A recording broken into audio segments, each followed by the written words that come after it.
All right.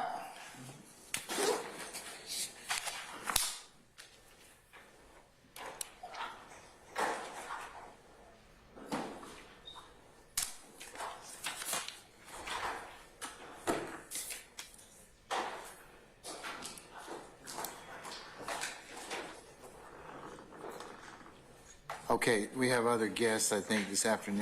Mr. Steele, who do you have with you? Your Honor, good afternoon.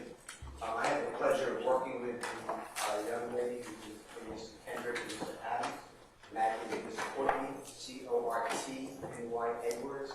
We've been working together for years, and she's integral part of carrying this case. All right, I ask the sheriff that thank you. thank you. All right.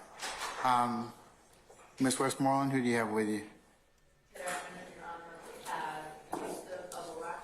He is attending Georgia State University. He's in his third year. All right, welcome. To the two of you, don't touch anything, okay? That's the only thing I'm going to tell you. Just don't touch nothing, all right? Okay, all right. With that, we'll go ahead and get started for the afternoon.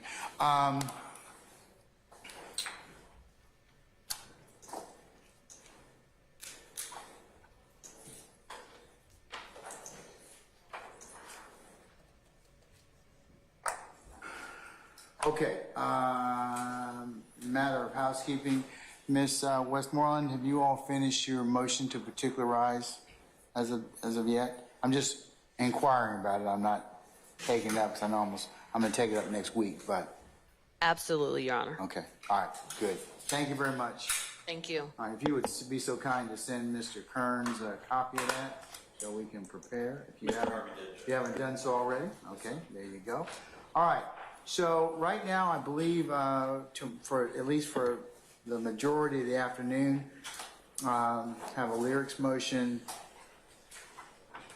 and it comes in the vehicle of several things. There's a state's motion limiting to admit evidence of lyrics, and then there's a supplemental motion by the state of the same kind, and then there's an amended particularized motion limiting to admit evidence of lyrics at trial.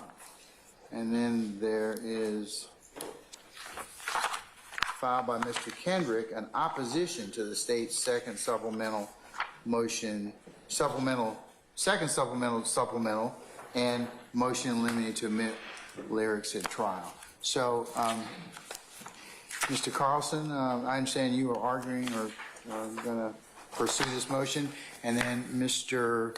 Weinstein, are you also going to be arguing that motion? Yeah, Mr. Steele and I will be arguing. Okay, all right. Judge Van will try. May I be heard? Yes, sir.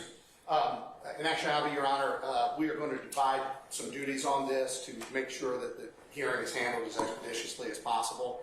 So Yes, with sir. the court's permission, I will handle the initial argument, go through some of the areas of law, followed by case specifics with Deputy District Attorney Hilton, and then Mr. Floyd is going to handle some of the more specific racketeering aspects of this matter. Okay. So we, with the court's permission, will proceed in that fashion. Also, we do have a PowerPoint and some other visuals for this, Your Honor. We have got the PowerPoint being printed off. I'm looking to my left to see if it is here yet. There was a little bit of problem getting it printed. We plan on providing courtesy copies to the defense. We plan on providing courtesy copies to the court, Mr. Kearns, and also tendering that as well, Your Honor, to make sure there's a record of exactly what was presented here. All right, sir.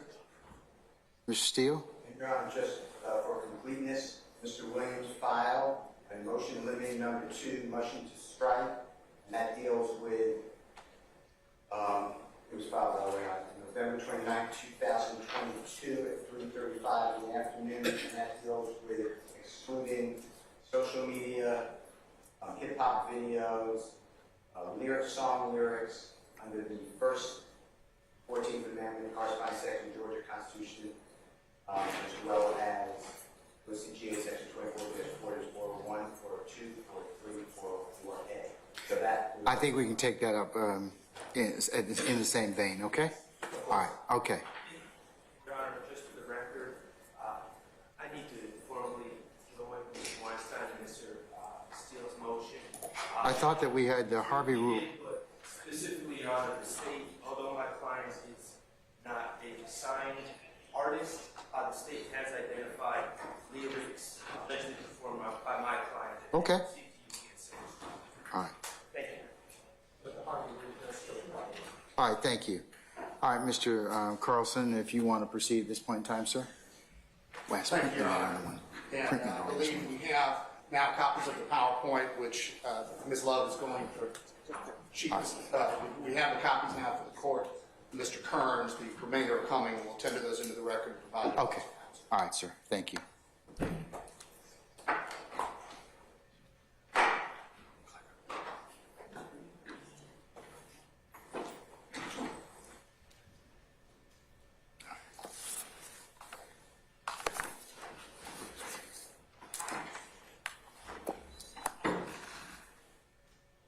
Permission to receive the podium? Oh, go ahead, sir.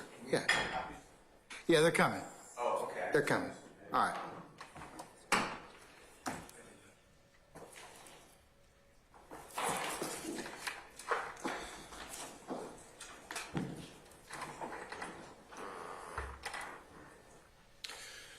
Your Honor, we're here today to cover the issue of admissibility of gang lyric evidence in the trial of this case. And the court provided a history of what some of the briefing and some of the motions were.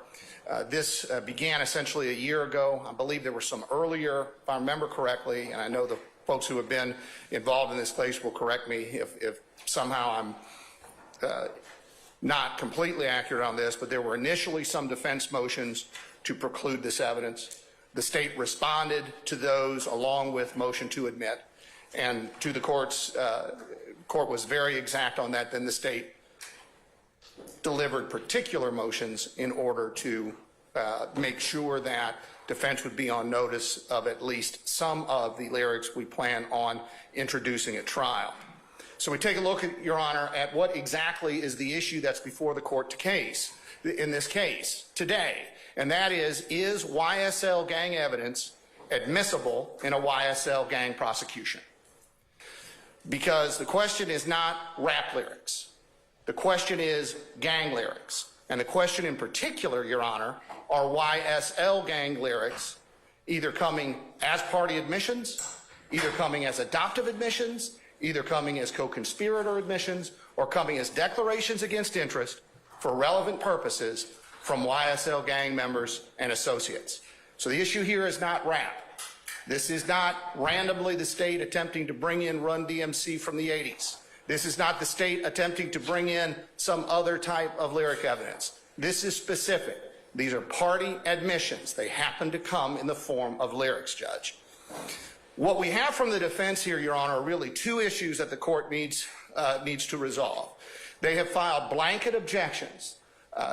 At this point, the state has not seen, or at least this assistant district attorney has not seen in the year or so this issue has been pending, any particularized objections from the defense to any singular lyric or lyric. In fact, the only lyrics that have been identified are the ones identified by the state. What we do have in this case, Your Honor, is a blanket First Amendment objection from the defense and a blanket pretrial Rule 403 objection on the basis of unfair prejudice. So ultimately, Your Honor, the issue for the court to decide legally here is whether there's a First Amendment bar to evidence of gang activity that appears through lyrics, and secondly, if the answer to that is no, whether or not Rule 403 somehow bars the evidence itself. Now, there is some talk in some of the materials from the defense about this being irrelevant. We're going to address all of that today. So now we take a look, Your Honor, at what we're going to address as we move forward here today. We're going to take a look at gang lyric evidence, First Amendment considerations, relevant purposes, controlling evidence rules, case-specific applications, and certain genre concerns. That'll come up throughout the state's presentation. So the state is going to proffer specific lyrics before you today, Judge, and it will be a smaller amount than was even in the state's notice. We're going to go through the statutes authorizing introduction and, of course, respond to the defense positions. On this, Your Honor, there are some template cases procedurally that are impactful here for us. And those, Your Honor, are up at the top, that United States v. Torres, which is cited in the PowerPoint, but I'll get it into the record. That's 433 Federal Supplement 3rd, 433 Federal Supplement 3rd, I'm sorry, 35, 435 Federal Supplement 3rd, 526. That's the Southern District of New York case. And, Your Honor, that case systematically goes through, in a racketeering context, the admissibility of co-conspirator hearsay. And that's, of course, what the bulk of the defendants here will face. It also, Your Honor, discusses the needs in order to serve notice on the defense. And actually, the state is here and stepped forward and provided lyrics to the defense in lieu of any specific objection. Now, those won't be all of the ones we're sure admitted at trial, but these are ones we wanted to bring to the attention of the court and opposing counsel this time.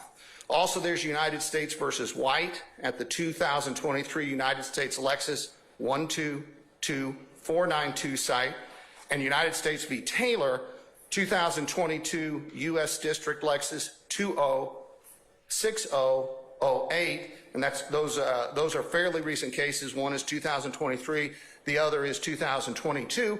And those cases, as well as Torres, Your Honor, discuss conditional admissibility. And that is what we are looking for here, Your Honor. This is not the time, obviously, for an ironclad ruling in terms of this will come in or this absolutely won't come in. What we're talking about here is conditional admissibility. The citations, again, I'll leave these up on the screen for opposing counsel, Judge, but again, they are coming in the copies of the PowerPoint, which I understand are en route. So Your Honor, the cases there, we have, for instance, I'm looking at the Taylor case. Rather than a pretrial hearing, the government asked the court to conditionally admit the co-conspirator hearsay statements at trial, subject to a later determination that the proved exclusion, that would be the hearsay exclusion under 801, applies. So the court is going the extra mile here, holding this hearing, putting the defendants on full notice, and we're certainly prepared to identify the areas of law that authorize admissibility here. We're also going to have throughout the PowerPoint and today, Your Honor, the extent to which the state has provided the court and opposing counsel with extensive authority on the issues pertaining to the admissibility of the gang lyric evidence. Our first lyric brief, supplemental lyric brief, those were last year filed. Second supplemental lyric brief, there's an intrinsic evidence brief that covers many of the issues here. Co-conspirator declaration motion from the state, our state's gang evidence brief, and a co-defendant other act response. Throughout, Your Honor, our presentation, we, as a courtesy to the court and opposing counsel, will reference the page numbers relative to these issues where this appears.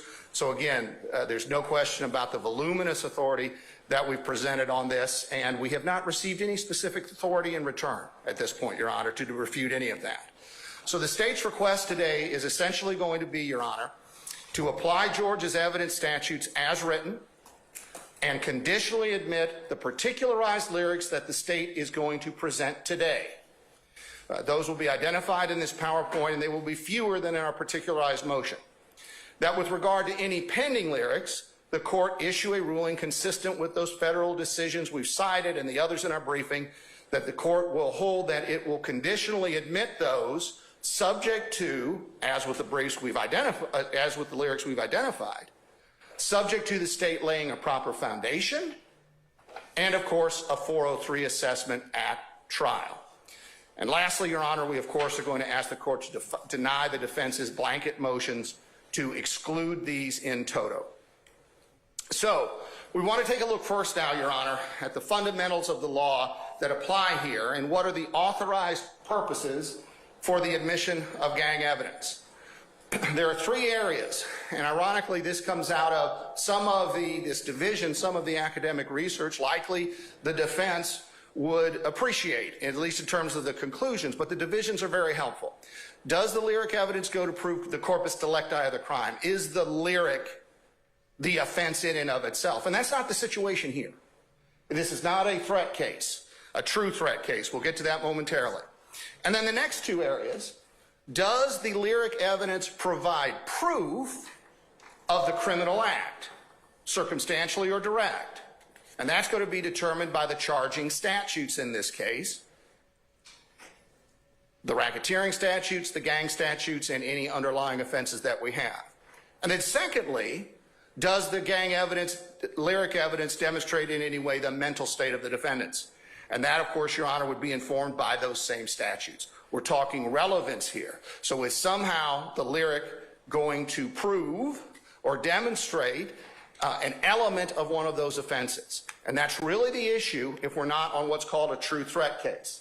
And we have a chart here, Your Honor, and my colleagues are going to bring down a board with this, if I may step over to it, Your Honor. Yes. Permission? You have permission to move out the courtroom, sir. Thank you, Judge.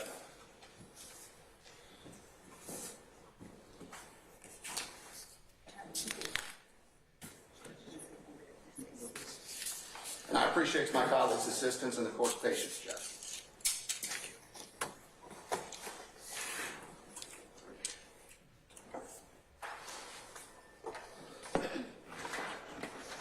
So, Your Honor, there are two primary paths to admissibility here.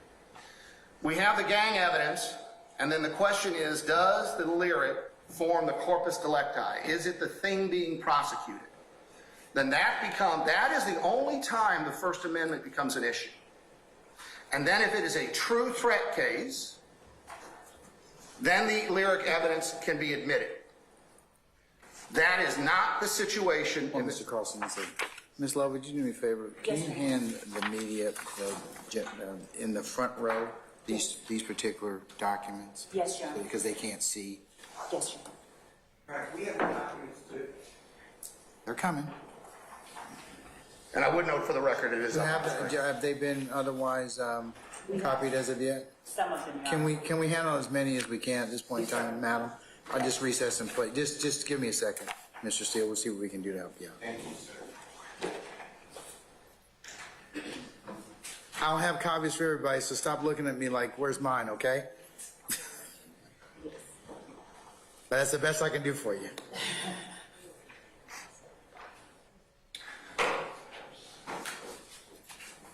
They'll be up here.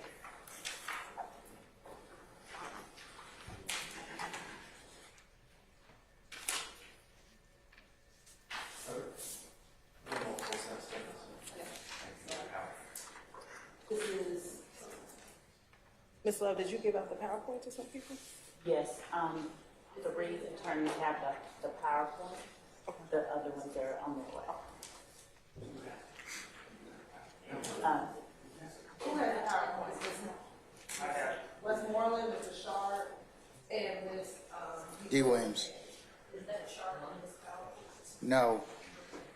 We're handing that out. That's what she's sending out.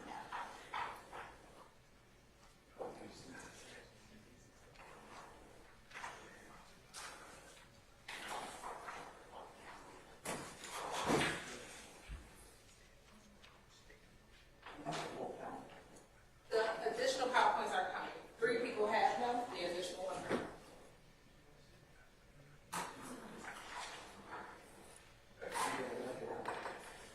All right, can we proceed now? The other part, everybody will get copies in just a minute, okay? All right, so go ahead, Mr. Carlson. Yes, Your Honor. So, Your Honor, again, we only get to a First Amendment concern if we have what's called a true threat case, and that is if the speech in question, lyric, constitutes a threat, and that is what's being prosecuted. Now, there are two which ultimately become one, other paths to admissibility, and these are the ones we're dealing with in this case. Does the lyric represent proof of the actus reus or mens rea, the criminal act or the criminal intent of what's being charged? And that's the situation we have here. It's free from any First Amendment consideration, and as we see from this charge, these two areas are where the rules of evidence control. So we proceed, Your Honor, to, first of all, the issue of logical relevance under Rule 401. Does the lyric, in this situation, somehow make a fact in issue more or less likely to have occurred? That's a minimal and very liberal standard. If the answer to that is yes, we then will move forward. Well, we determine whether or not that answer is yes, Your Honor, by looking at the criminal charges in the case.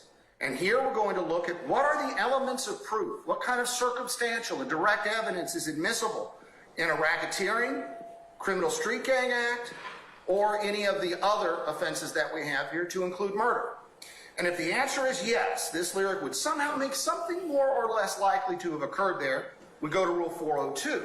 And what Rule 402 says, Your Honor, is that if the evidence is logically relevant under Rule 401, it becomes presumptively admissible, and the objecting party has to find a statute to keep it out. In some cases constitutional, but obviously not this one, because we're not dealing in a true threat case. So what evidence statute can the opponent come up with to say that this evidence that is going to make something more or less likely to have occurred here stay out? Now, that's what we don't have from the defense in this case, Your Honor, other than Rule 403. So what we see here in this case, Chief Judge Glanville, is multiple evidence rules and principles not only don't keep this evidence out, they authorize its admission.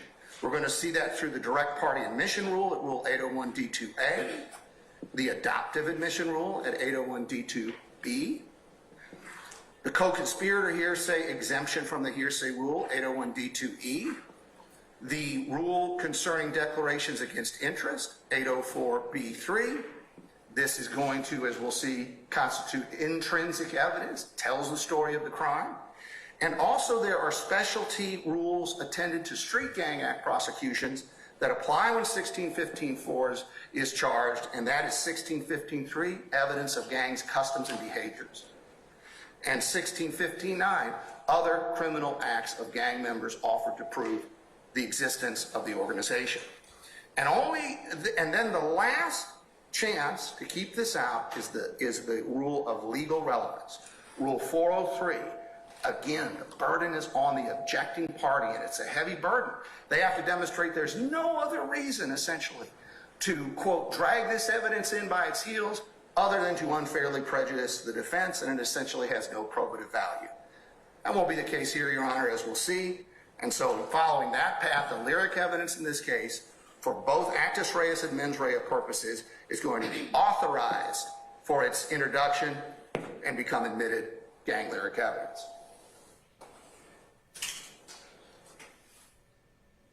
So moving forward, Your Honor, to address, first of all, the defense claims that we have a constitutional First Amendment issue here. And where the First Amendment protection kicks in, and this is Counterman versus Colorado, brand new case from the United States Supreme Court, 143 S. Court 2106, 143 Supreme Court 2106, that the First Amendment protection comes in if it's a true threats case. Again, we don't have a terroristic threats charge related to any lyric here. So the First Amendment argument is out.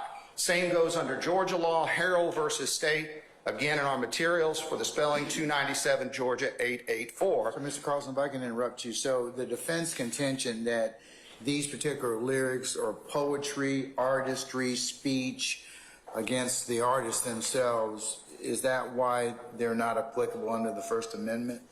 That's correct, Your Honor. That's correct. That is a weight, not admissibility issue, as the cases we'll get to demonstrate. But that is an excellent question.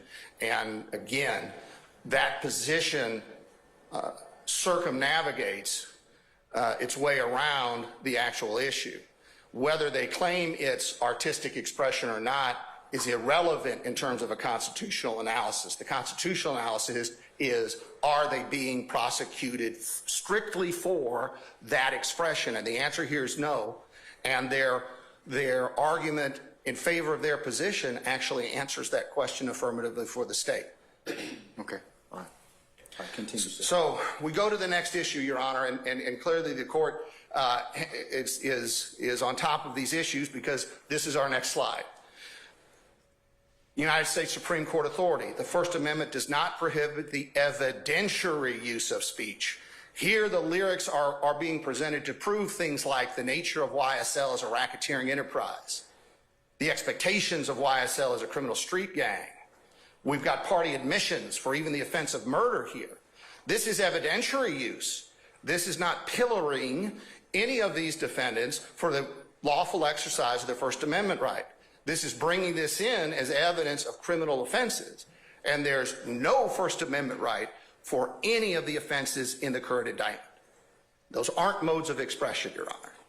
So this is evidence to prove the crimes, and we see United States versus Carpenter there from the Second Circuit. There is no bar to the evidentiary admission of rap lyrics where the artistic expression is not itself the proscribed conduct. And that is dealing specifically with the First Amendment 2022 case.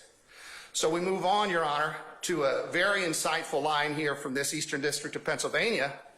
Simply put, individuals cannot immunize themselves from criminal liability by expressing their intent in a rap video. Imagine for a second, as we pointed out in our briefing, Your Honor, if someone actually said, well, had the Unabomber's manifesto been set to music, it never could have been used against him in court. And that's essentially what the argument from the defense here in this case is. And that's why we've said in our briefing it fails reductio ad absurdum analysis, Your Honor.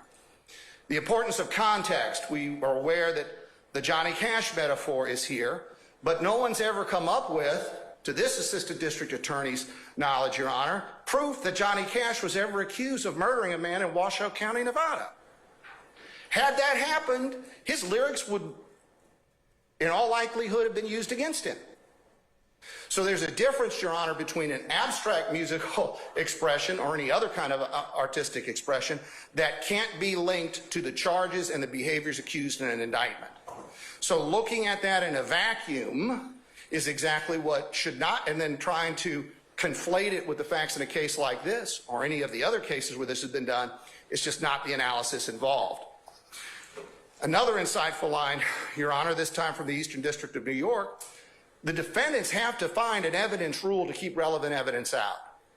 And there's no exception for art in the federal rules of evidence. Perhaps that's why the request to you is essentially to create a rule in this case, which is obviously not what the structure of our government allows.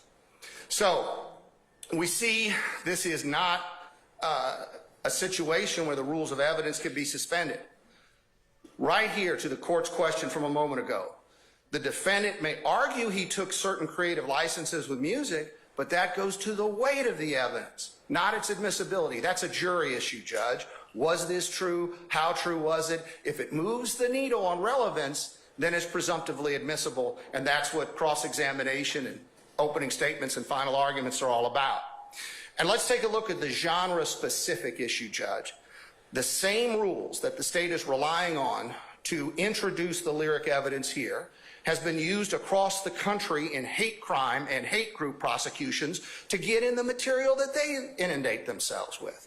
This United States v. Cannon is an example of that. Speech-based evidence to support a finding that the crime was motivated by racial hatred. Again, Your Honor, we are asking for the same rules to apply here as they would anywhere else. And that's not to say there's a moral equivalency between the gang lyrics in this case and hate lyrics in some other prosecution. But there is a legal equivalency, Your Honor, between the rules that apply, and the rules that apply say that this becomes admissible.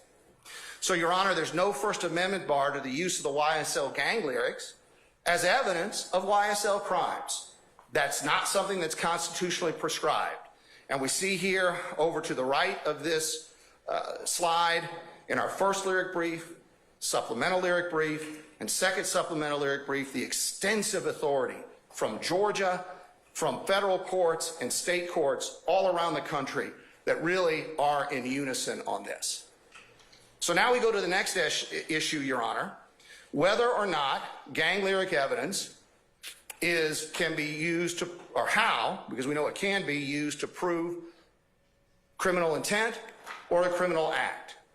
And we have this case from our Court of Appeals that says right there, both this court and our Supreme Court have held that a trial court does not abuse its discretion in admitting evidence when a defendant's written lyrics, when that evidence is relevant to some issue in the case. Not every issue, not all issues, some issue. Is there one element of proof that somehow this lyric evidence is going to make more or less likely have occurred?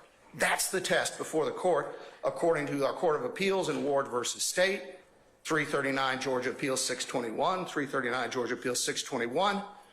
And quite frankly, Your Honor, we are not going to isolate it to one. So we see those two rules that now apply.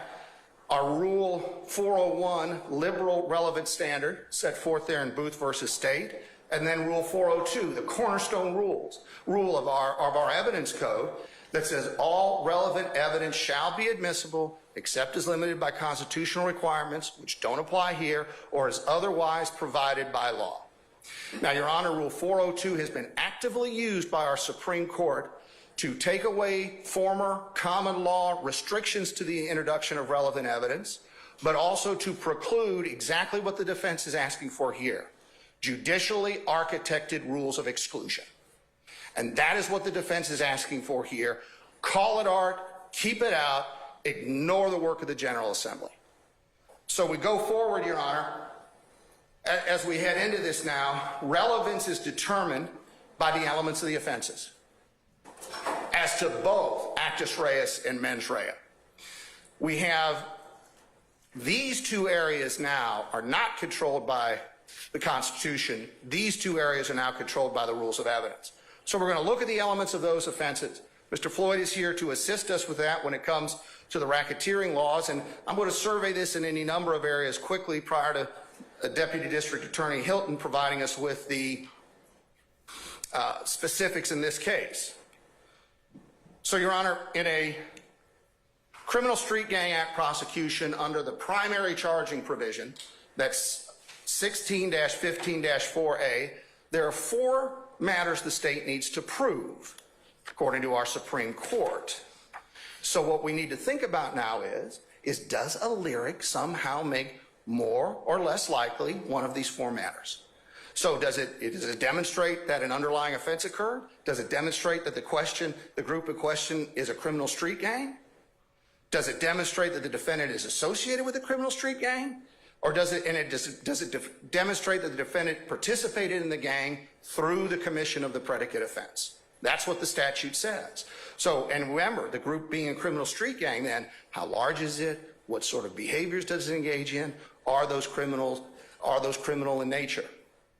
And this is the diagram used in front of the Supreme Court, essentially, Judge, to demonstrate how this 16-15-4A statute works. So does in this case, lyric evidence somehow show that the defendant, the person there, is associated with the gang? Well, we're going to have plenty of evidence of YSL, we're YSL. Clearly, does it demonstrate that the group's a criminal street gang? We're going to hear through these lyrics about all the crimes they commit, who their rivals are. Does it demonstrate then that the offense in this case occurred there at the lower right?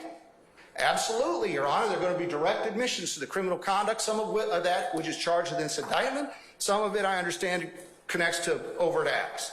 And then lastly, does it show that the defendant participated in the gang through the commission of this offense? Is this the sort of offense that YSL commits? And of course, that context is what is going to be provided by the lyrics themselves. So we move on, Your Honor. Remember, we have another case here, now 2020, from the 11th Circuit. Evidence is reminding us First Amendment prohibits introduction of a defendant's abstract beliefs when those beliefs have no bearing. Now, see the difference here, Your Honor. When it comes to admissibility, because of Rule 402, it's some relevant fact. When it comes to excluding the evidence, let's say, on First Amendment grounds, where it has no bearing on the issue to be tried, and the evidentiary use of speech to establish the elements of the crime or to prove motive, actus reus mens rea, does not violate the First Amendment. So we continue, Your Honor. We've got a reflection here from a federal court about how lyric evidence is widely admitted across the country. And as we just showed, not just in gang prosecutions, in supremacist prosecutions, in hate group prosecutions, Your Honor. And again, we're asking for the same rules to apply here. So, in terms of analysis of Rule 401 and 402, we see in this slide where that has appeared in the state's briefing. Again, have not received any specific authority or argument to refute that. So now we look at actus reus, Your Honor. The relevant purposes. Somehow, the lyric in question provide proof of the underlying crime occurred. That would be under the racketeering analysis, that would be under the gang analysis, or that would be also under the analysis of just what does this lyric prove? Does it constitute an admission or adoptive admission or something incriminating connected with a murder? Does it prove the existence of the enterprise of the criminal street gang? Are they talking about YSL as something that exists? If the answer to that is yes, it's relevant. We go down the line to 402, and then the question is, what statute was provided to keep it out? Does it prove the nature of the enterprise of the criminal street gang? What sort of behaviors are being described in these lyrics? Does it prove the defendant is associated? Is he talking about he's part of it or we're part of it? And lastly, does it prove participating in it? Are they talking about I'm doing things for this organization? We're going to see all that here in a few moments, Your Honor. So then we take a look at additional offenses beyond just 1615-4 that are going to open up for more relevance of use of this lyric evidence, Judge. There are charges under this for the B, as in boy, violation of 1615-4, committing criminal gang activity, increase or maintain status in the gang. Well, we've got to know what the expectations of the gang are. Are those expectations expressed in the lyrics at all? We're going to see that they are in terms of violence, in terms of what should be done with rats or snitches, informants. Is there going to be proof that the gang steals because, or somehow maintains property? Because we've got a charge in here under 1615-4C as in Charles, obtaining property through criminal gang activity. So is it going to inform us that this is an activity of the gang? And then lastly, is somebody talking about being the boss, the leader, the capo, whatever we want to say? If so, and we're going to see that is so, there's a D, as in dog violation here, Your Honor, leadership in a criminal street gang. So if someone's saying I'm the leader of something called YSL, we're going to see it has an informed use in all of these areas. We'll get to these in a second. Then we have those specialty statutes that authorize even more evidence once 1615-4 is charged than otherwise would be under an analysis. So now we turn to just a few cases here, Judge. We've got Karsten versus State from our Supreme Court talking about how gang evidence establishes those enterprise, or in this case, criminal street gang factors. We've got to prove that YSL exists, just like the Bishop Bloods gang existed. So that is an element of proof in this case. So someone's saying, well, why is all this gang evidence relevant? Well, Your Honor, in a Street Gang Act violation charge or a racketeering charge, evidence of the existence and the nature of the organization is not only relevant, it's required. No different than evidence of a homicide is required in a murder prosecution.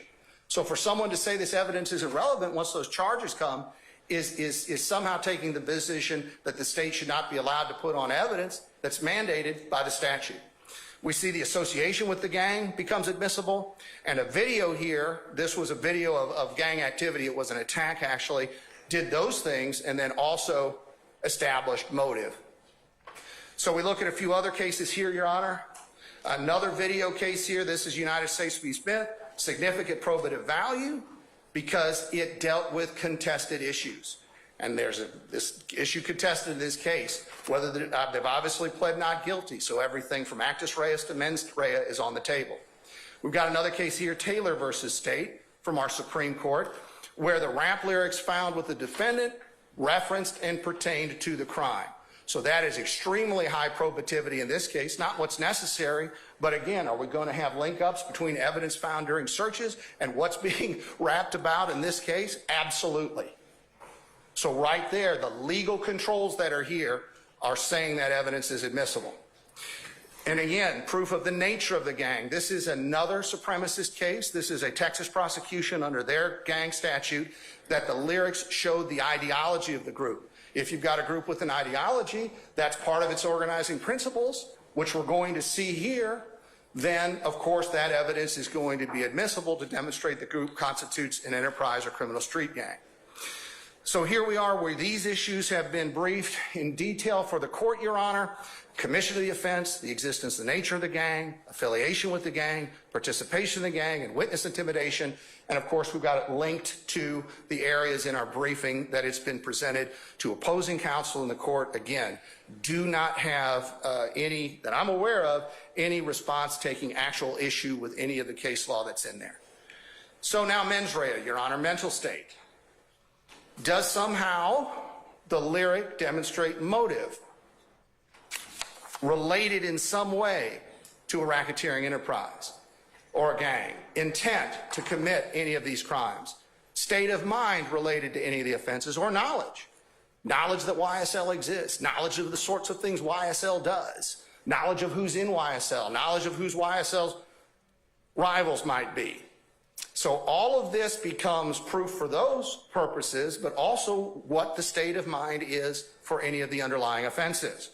Now we see here, in this case from California, gang lyrics allowed because it demonstrated who the rivals were of the defendant in question, disclosed his case of state of mind, his motives, his intentions, his loyalty, and furthering the gang's activities. Again, what the state is asking for here is what has been resolutely admitted in courts around the country. Again, not genre specific, Judge. Here we have a case from North Carolina of a person who listened to skinhead songs and then tragically enacted what he was listening to in those songs, and which wound up being a murder prosecution. And we have the court saying right here that what was expressed in that music and the fact that he wanted to fill his head with this and then acted it out went to demonstrate motive in the case. Well, we're going to see a lot of murder talk, a lot of gun talk in all of this, Your Honor, and that pertains directly to the charges that are before the court and that the defendants have been indicted for. Now, this is a case admittedly under Georgia's former evidence code, Your Honor, the natural born killer case. And it demonstrates that it does not have to be merely material created by a defendant. It's more probative if a defendant expressed these thoughts himself or adopted them himself or is part of the group that operates under these principles. But in the natural born killer prosecution, the defendant watched that movie again and again and again and then went out and committed murders. So the district attorney was allowed to show at least one murder, to show that film to the jury so that the jury could see what was encouraging and influencing the defendant. He was filling his head full of that kind of violence. If I remember right in the opinion, he even wanted to be called the Natural. He had a nickname related to the things he idolized or watched, and that was allowed. Now, the old bent of mind term is used there, Your Honor, but this is not a 404B case, but I wanted to disclose that to the court. But we see, again, now, what are the defendants, in this case, what are they taking in? That type of material, we're going to see shortly. So again, on the mens rea issue, Your Honor, we've got our briefing on this in this slide. We will make it part of the record, but we see we've extensively briefed it. Again, do not have anything to challenge that from the defense. Now, there's the principle of intrinsic evidence that applies here, Judge. This lyric evidence is intrinsic. It's intrinsic to underlying crimes where it reveals the behaviors of the speaker. It's intrinsic, Your Honor, because it tells the story also with relation to the racketeering and gang charge, because it helps tell the story of this gang. So we are not talking about a situation, and I haven't seen a 404B objection or 404A objection for any of this evidence. It's not true. In my pleading that I announced earlier in November of 2022, and most of my things that Mr. Carlson has said has not been challenged, have been challenged directly in my pleading. Yeah, I see a 404A objection. But Well, I stand corrected, Your Honor. I did not have any recollection of it, and I apologize to opposing counsel. And Your Honor, we also filed a 404B objection in the filing this morning, which I'm sure Mr. Carlson sounds like he hasn't seen yet.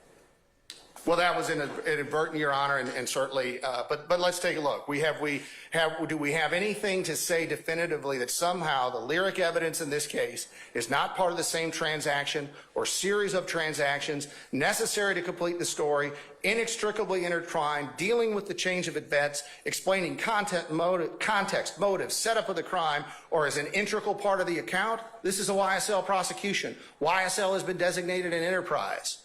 YSL has been designated a criminal street gang. The behaviors, expectations, proclamations of YSL members and associates, of course, represent intrinsic evidence.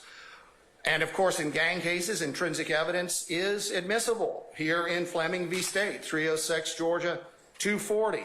Gang affiliation, completed story of the crimes, enabled the state to explain the authority of the defendant in the gang. We've got a D charge here of leadership, Your Honor, and that the shooting was retaliatory. We've got what the state believes it'll prove is a retaliatory shooting of a high-ranking gang member.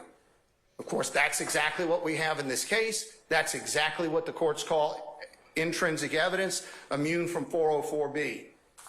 So we've got now these specialized evidence statutes, Your Honor, and 1615.3 was amended in 2009 to broaden its scope.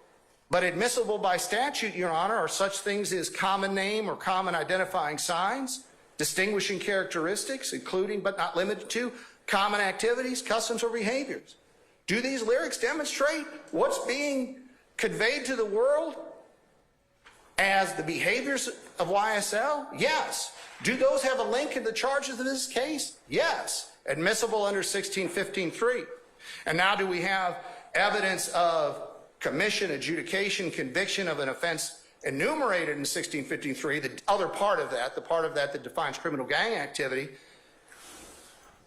is admissible if it's committed by any member or associate of the criminal street gang.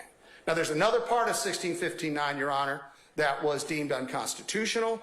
That's not the part we're talking about here. That was a bypass of Rule 803.24, I believe. But that's not what we're talking about here. So we've got additional provisions allowing us to bring in what is clearly intrinsic evidence. So we take a look now at where this has been.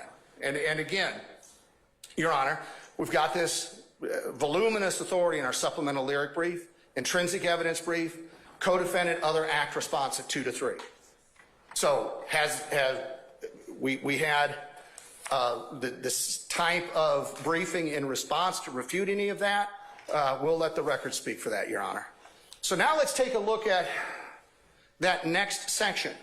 So this material's out there, Judge, but then it makes a difference who spoke it and under what circumstance they spoke it and whether or not it's admissible. What's that additional pathway? These really, quite frankly, Your Honor, is the responsibility of the defense to provide, hey, that relevant evidence has to stay out for this reason, for that reason. This statute keeps it out. But here the state is going the extra mile to provide the court with the fact that these statutes say it comes in. Now, there are 3 types of admissions, and Your Honor, as we know, the court well knows, this is for the record, an admission is a classification, not a definition under the rules of evidence. So an admission means the statement came from the other side. In this case, one of the defendants. It doesn't have to admit anything. It doesn't have to be against interest in order to be introduced into evidence. And there are 3 types: direct, adoptive, or vicarious. They're all going to apply here, Your Honor. So a direct party admission, Chief Judge Glanville, only has 2 requirements. 1, the statement was made by a party, and 2, the statement is offered against that party. I'd submit as well, in addition to that, that it's somehow relevant to the case, but we wouldn't be talking about it if it wasn't relevant. So that's it, Your Honor. It's not a content-based assessment there. It's where it's coming from directionally. So we now look at gang membership. Of course, we've got a case here. The defendant at trial maintained he had never been part of the gang, so his gang lyric evidence showing otherwise was admissible as a party admission against him. And that's the Minifield case there from Illinois. And none of these cases are exhaustive, Your Honor. There are detailed cases additional authority at every one of these stop points in the state's briefing over the last year.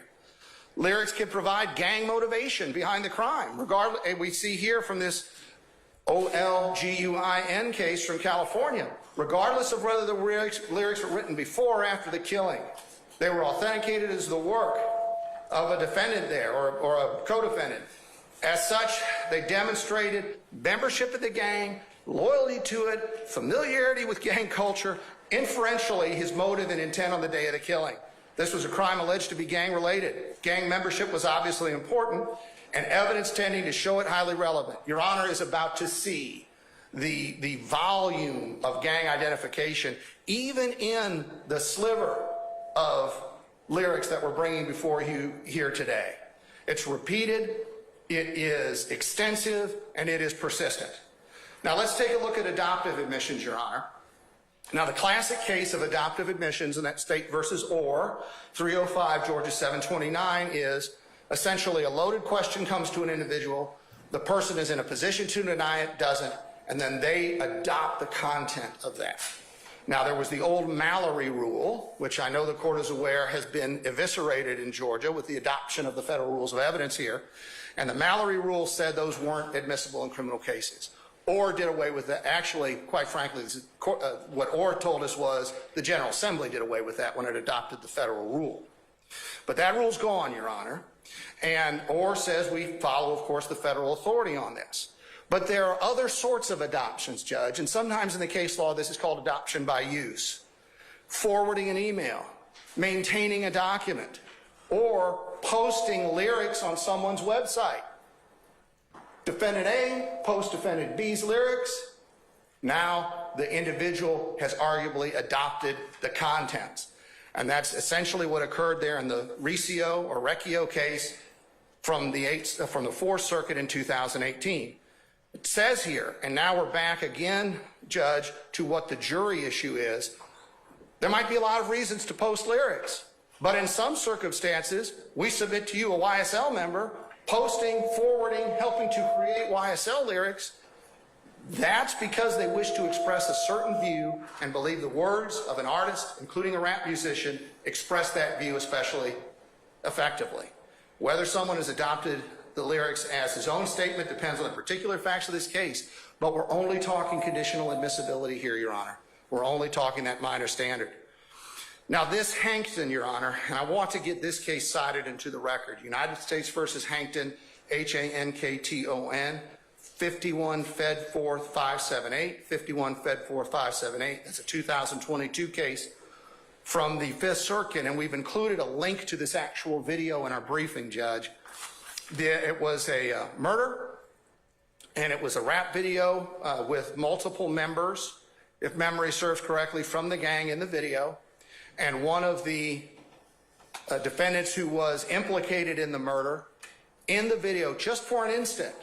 And when the murder gets spoken about, the defendant holds up his hand in a be quiet sign or a SHUSH sign, shush. That was enough, Your Honor, for him to have adopted the contents of the video.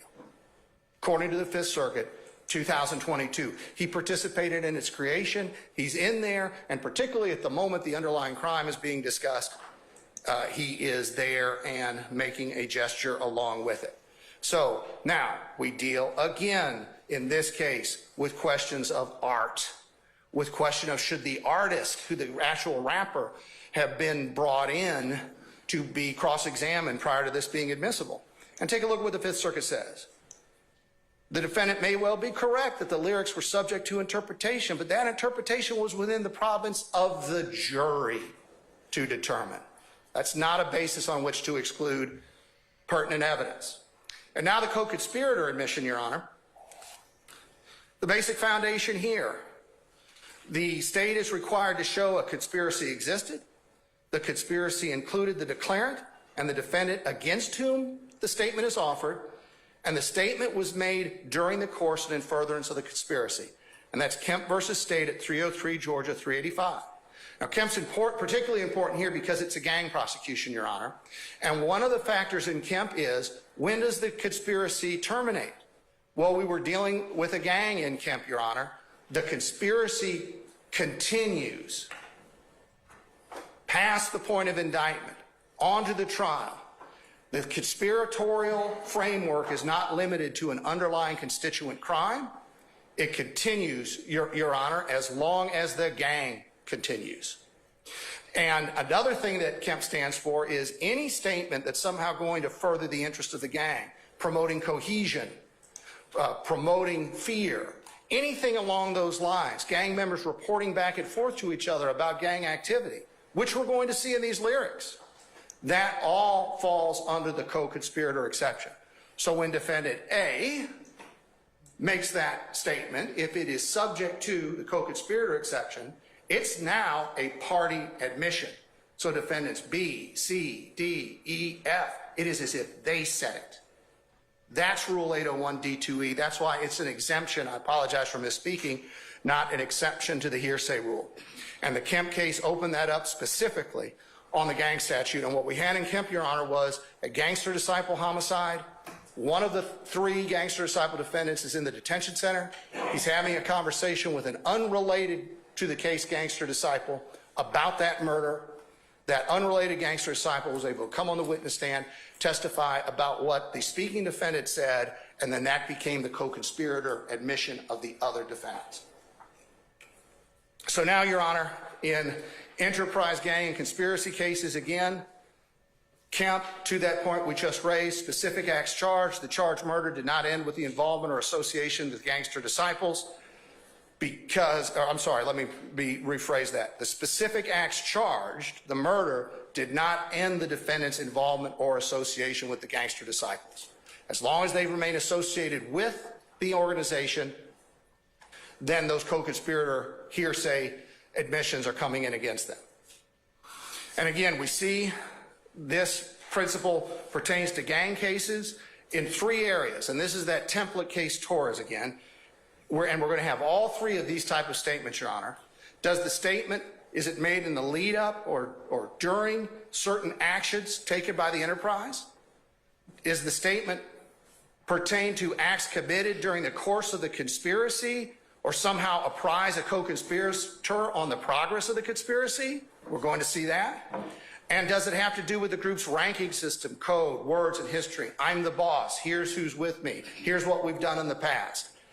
Any of those 3 authorize the admission of the speaker's party admission as co-conspirator hearsay against the rest.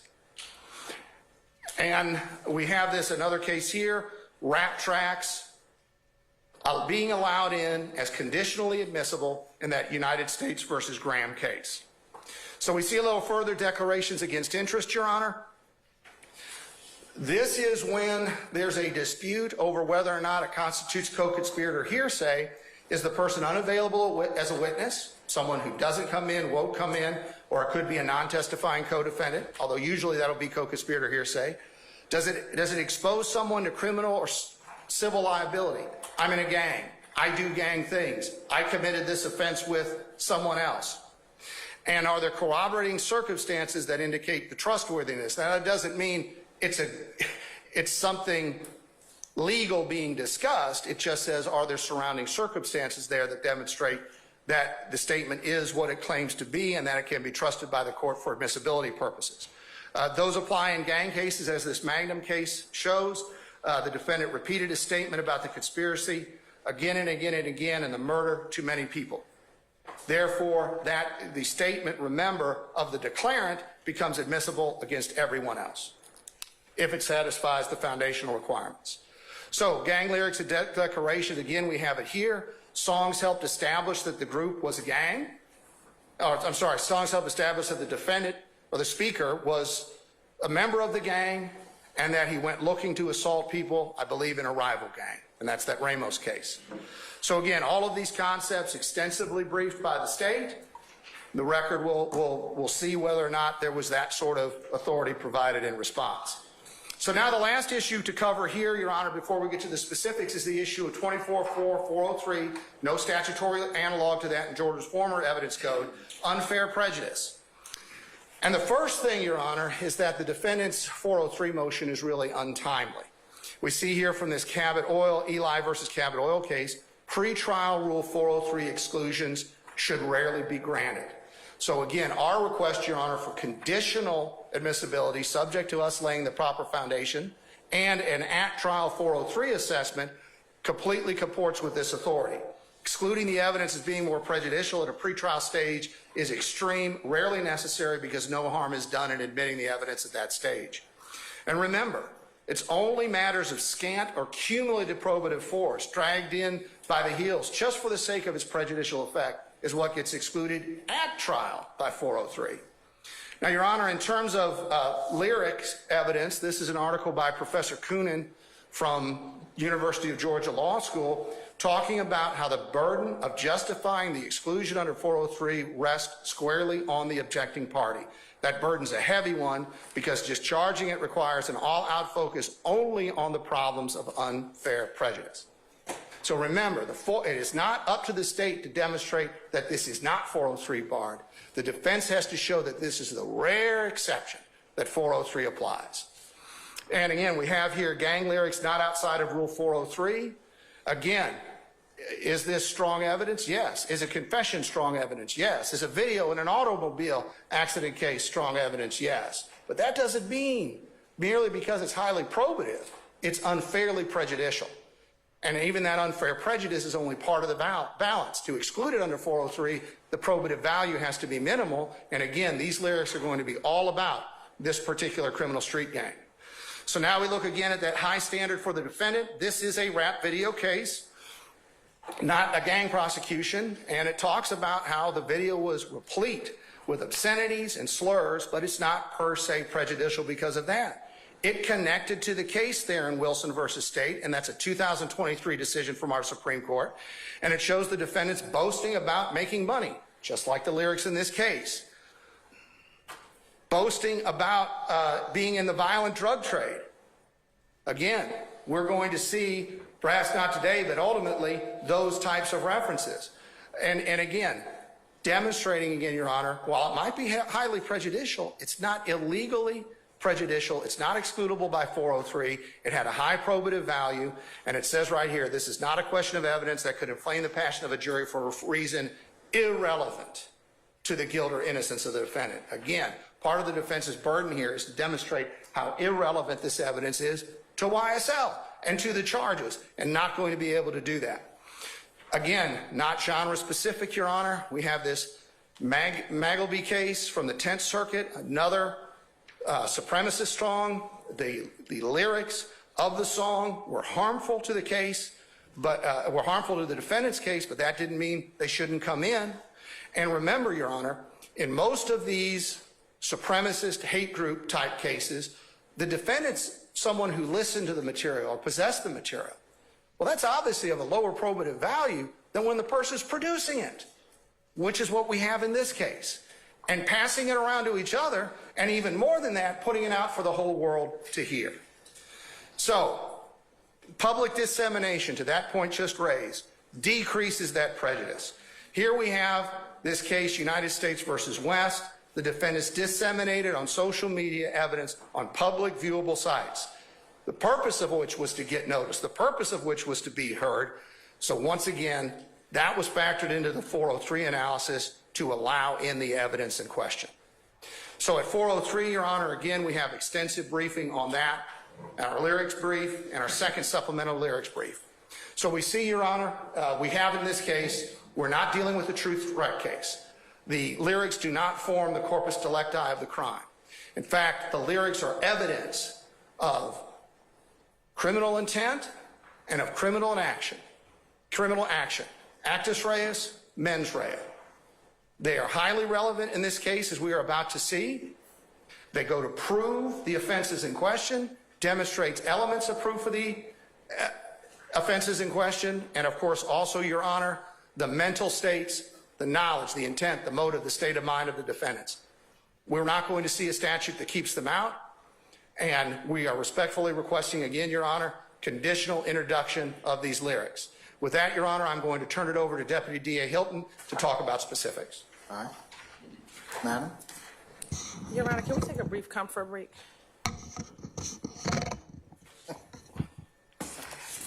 And then we need to pass out some items to defense counsel. Let's take could everybody please be back at 5:03, please? Yes. Okay? All right. We'll be in recess until then.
All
right, thank you, Deputy Ingram. All right, councils and those folks, we'll go ahead and get started at this point in time. Ms. Hilton, you ready, madam? Yes, Your Honor. All right, go right ahead.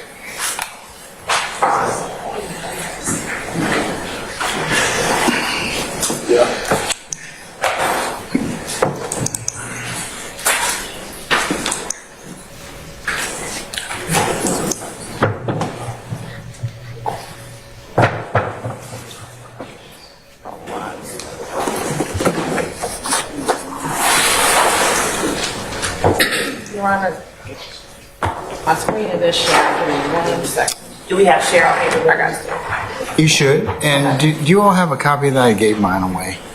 We are having, I brought it over here. Here.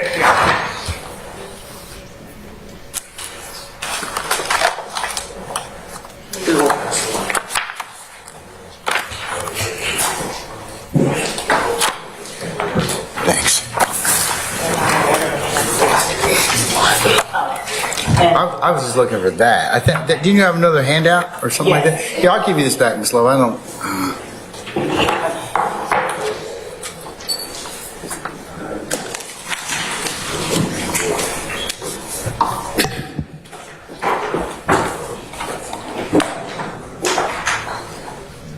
There. Thank you. You're welcome.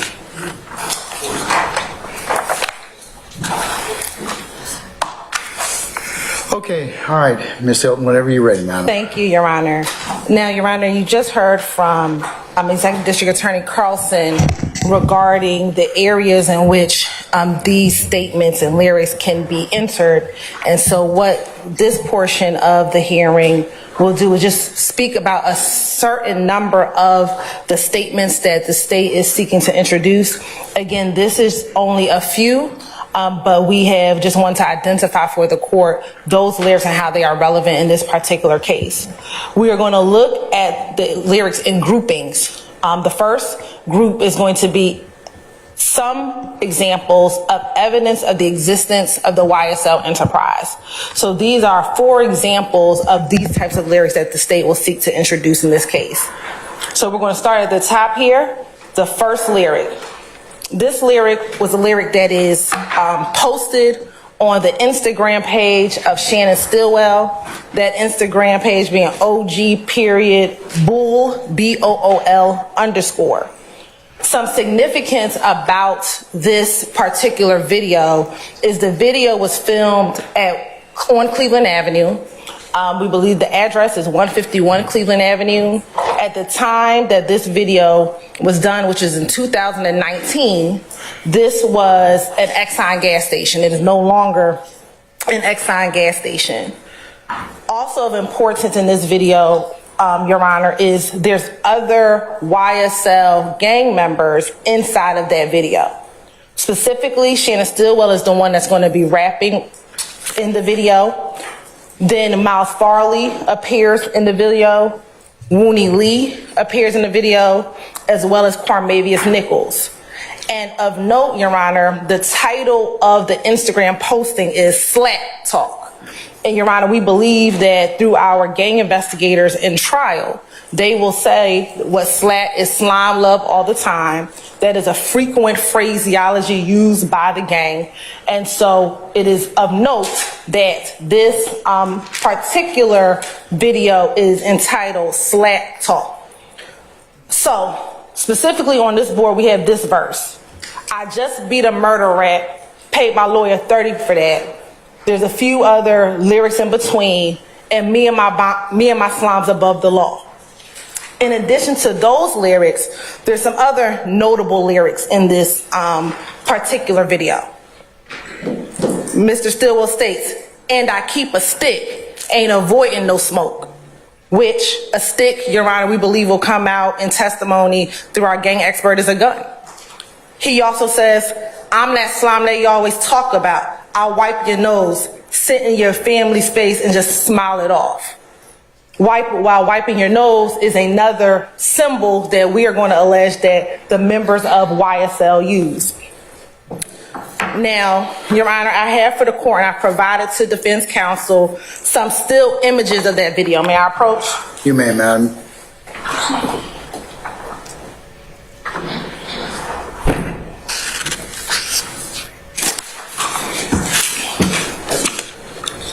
Now, I'm going to talk about some of the imagery inside of the still copies of this video, and this video was provided to defense counsel in discovery, the actual full video, but some of the significance of the video.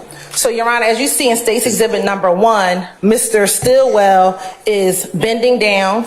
He is wearing a YSL chain to show his a part in the enterprise, him being associated with that enterprise. Again, Your Honor, as the state just mentioned, the background of this video is in 2019 was the Exxon Food Mart, which is on 151 Cleveland Avenue in YSL territory, which the state has alleged is one of the YSL strongholds where they sell drugs out of. A few of our cases in this particular indictment in our Rico Act, as well as some of the other counts in our indictment, we have individuals who have sold drugs out of this location at 151 Cleveland Avenue. When you look at State's Exhibit number 2, Your Honor, that is a screenshot that has Mr. Stillwell, but also in State's Exhibit number 2, to the left, you see an individual in a black shirt with some purple writing is Miles Farley, one of the other co-conspirators and co-defendants in this indictment. Again, showing association with other members of the gang. On State's Exhibit number 3, Your Honor, your copies are not marked, but they should be in order. I don't believe they're in order. They should be. We put them in order. So the first one has Mr. Stillwell bending down with they're not in order? Is this the first one? No, that's not the first one. So we don't have them in order. Okay.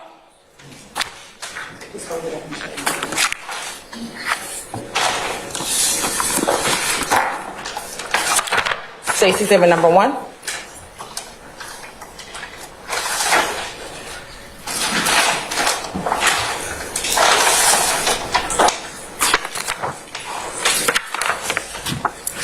State's Exhibit number 2. Hold on a second. Sure. I'm sorry, I think I can't see this. You want 2 or the 1? I saw the one. Could I see the 2, please? I think Mr. Steele wanted me to hold on number 1. Sure.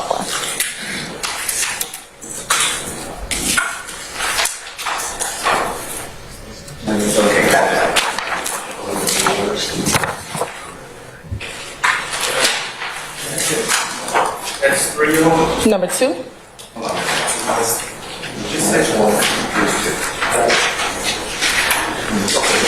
Let me see.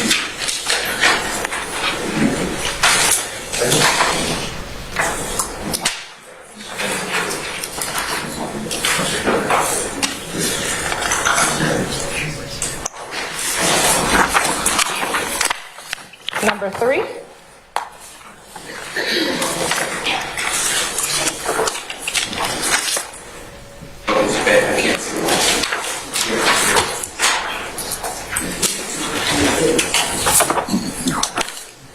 Haven't made any, no. Yes. Next, Your Honor, I'm going to do it simultaneously. It will be State's Exhibit number 4. State's Exhibit number 4 has Mr. Quamavius Nichols and Mr. Stillwell in that image, again showing association with each other.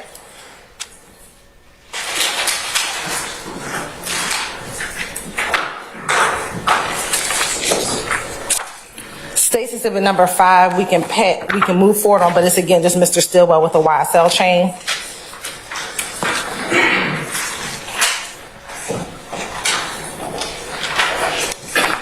And then, Your Honor, State's Exhibit number 6 is Mr. Stillwell throwing up what the state will allege is one of the YSL gang signs.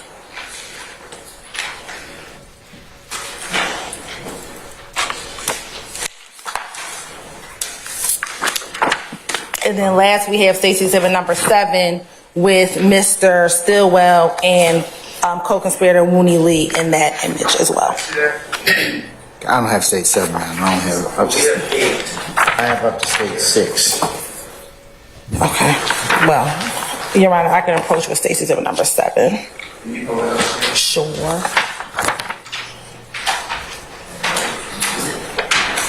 Thank you. You're welcome.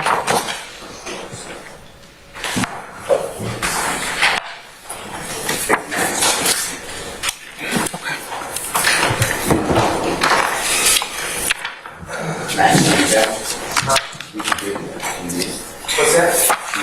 Madam, I have state 6. This is state 6, right? No, that's 7. You said you didn't have 7, Your Honor. Hold on. Either it's mislabeled or... Can I see one again?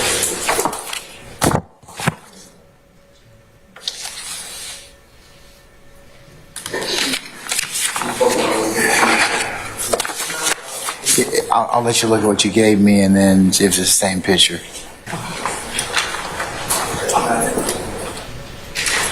I only have through 6. Is that the same one or a different one?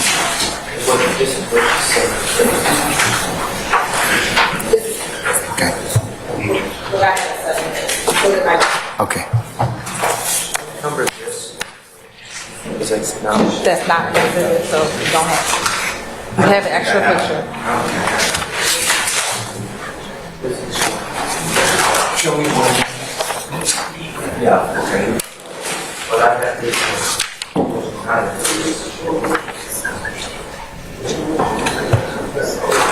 Can I see your packet?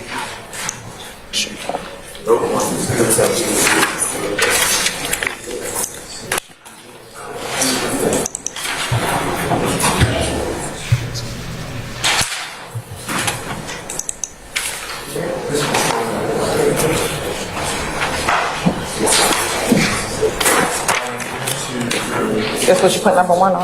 Right. That is it? No, but I was telling that it's actually. Okay, but you have it. I have it. So we can move on. Okay. Well, you can move on and then we all figure out what's going on. Okay. So, Your Honor, those are some of the still images from that particular video. And so some of the lyrics, I just meet a murder rap, pay my lawyer 30 for that. What we have, Your Honor, is in and around 2019, in and around that time, Mr. Jackson Stillwell is speaking of his initial charges as it relates to the shooting of Donovan Thomas.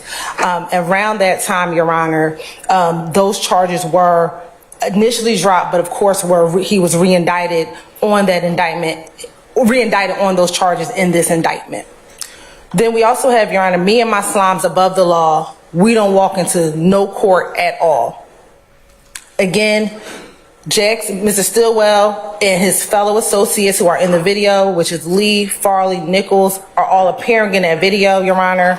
They're advising that they can commit crimes without no consequences. That is what that is alluding to. Again, Your Honor, I spoke earlier about, and I keep a stick, ain't avoiding no smoke. Mr. Stillwell is charged in this indictment in count 2 of this indictment with murder, in which we are alleging and charging that Mr. Stillwell was one of the individuals who shot and killed Donovan Thomas on January 10, 2015. We are also alleging in this indictment, Your Honor, on counts 49 through 54, as well as inside the count 1, the Rico conspiracy, that Mr. Stillwell murdered Shamel Drinks with a gun. And then last but certainly not least, in count 64 through 65, Your Honor, which is the March 17th, 2022 apprehension of Mr. Stillwell, the state is alleging that Mr. Stillwell threw out weapons outside of his vehicle as he was being, as he was leading officers in an accelerated chase and throwing guns out of the window. Again, this being evidence of particular crimes, and I keep a stick, ain't avoiding no smoke. Additionally, Your Honor, I'm that slime that you always talk about, and I wipe your nose. Again, Mr. Stillwell is associating himself with being a slime, being a part of Young Slime Life, that gang, and I'll wipe your nose, which is one of the signs that this gang shows their affiliation with this gang and enterprise. These statements, Your Honor, as was discussed earlier, would be a party opponent admission as to Mr. Stillwell. As to all the defendants in this indictment, it would be a co-conspirator admission and declaration against interest. And to Mr. Farley, Mr. Lee, and Mr. Nichols, only Mr. Nichols, who is currently sitting at this table, it would be an adoptive admission as to him. Next, Your Honor, we have from Mr. Williams' song, which was posted on YouTube in April of 2014, the song EU. And he says, honestly, truth be told, YSL won't fold. Pick his ass off from the balcony. YSL wipe a nigga nose. Again, Your Honor, that same reference of YSL wiping a nigga's nose or wiping nose, which is one of the symbols that's associated that these individuals who participate in the YSL gang, it is one of their identifiers to show their participation and allegiance into this gang. He also says YSL won't fold, pick his ass off the balcony. Again, this is a reference to YSL criminal street gang members not folding, not snitching, or cooperating with law enforcement. And there'll be another lyric that is similar in nature to this as well. And again, as the state just mentioned, the YSL wipe a nigga knows what that reference is, which is one of their symbols that they show their affiliation association with this gang. This statement would come in against Mr. Williams as a party admission, and then to all of the other co-conspirators as a co-conspirator admission and a declaration against interest. The third lyric in this grouping of lyrics would be from the song Really Be Slime. Now, this is a song on the Young Stoner Life, Young Thug, and this is on the Slime Language 2 album, Your Honor, which is a compilation album, which is a compilation album by Young Stoner Life, Young Thug, who was Jeffrey Williams, and Gunna, who was Sergio Kitchens, both Mr. Williams and Mr. Kitchens being co-conspirators on this in this indictment. And we have an individual by the name of YNW Melly, who says this as the chorus. My niggas really be slime, and we committing them crimes. Hop out and shoot. And then we have B Slime, who was another, who was an individual who was not, who's an individual who was not charged in this indictment, but he says, wanna be slime, go catch you a body. Here, Your Honor, in this case, again, for count 1, Rico, my niggas really be slime and we committing them crimes. We have all of the individuals in this indictment charged in the predicate act. Each and all defendants are charged with the 191 overt acts, some of which are predicates. We also have that in count 1, Acts 17, 79, and 173, which all deal with the shooting deaths of both Donovan Thomas, which is also count 2 in the indictment. Jamari Holmes, who was murdered as well, who that's part of this indictment, as well as Shamel Drinks. Each of those individuals were all murdered, and it's the state's contention that when they say wannabe slime go catch you a body, I mean you go out and you go murder someone. That's how you can become slime. You go murder someone and you go catch a body. And we have these three individuals who were murdered as a part of this indictment.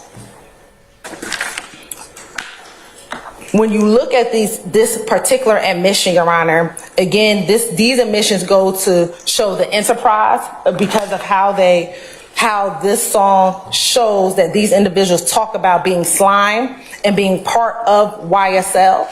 Again, slime being one of the phraseologies that each of these individuals call themselves or talk about being a part of YSL.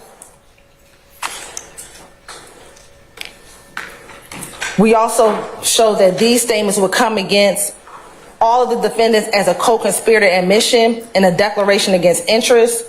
It would come against Mr. Williams as an adoptive admission because he is the person who put this compilation CD out. So these statements would be, as to him, a adoptive admission, as well as to Mr. Sergio Kitchens, it would be an adoptive admission as to him as well. Also significant, Your Honor, with this particular case is that the front covering of this particular album, Your Honor, has some significant value. The cover of this Slime Language 2 album has a gold frame with a snake coming out of the top of the frame. The snake represents another symbol that YSL gang members use when they are speaking in text messages, when they are speaking on Instagram. They use that as one of their symbols. And so it's significant, Your Honor, because again, this gold, and I have a picture for the court, it's gold and it has these two snakes coming out. Mr. Williams is inside of the picture here wearing green. Again, the color that we believe our gang experts will testify to is the color that this gang uses. And so, Your Honor, we believe for those particular reasons, so the words inside of this song as well as some of the imagery, Your Honor, again, this will also come in, and I have a copy for the court, and for opposing counsel, this is the image that I'm referring to. All right. Your Honor, this is basically number 7. So what exhibit number is that? This is actually Case number 7. 7. Yes, Your Honor.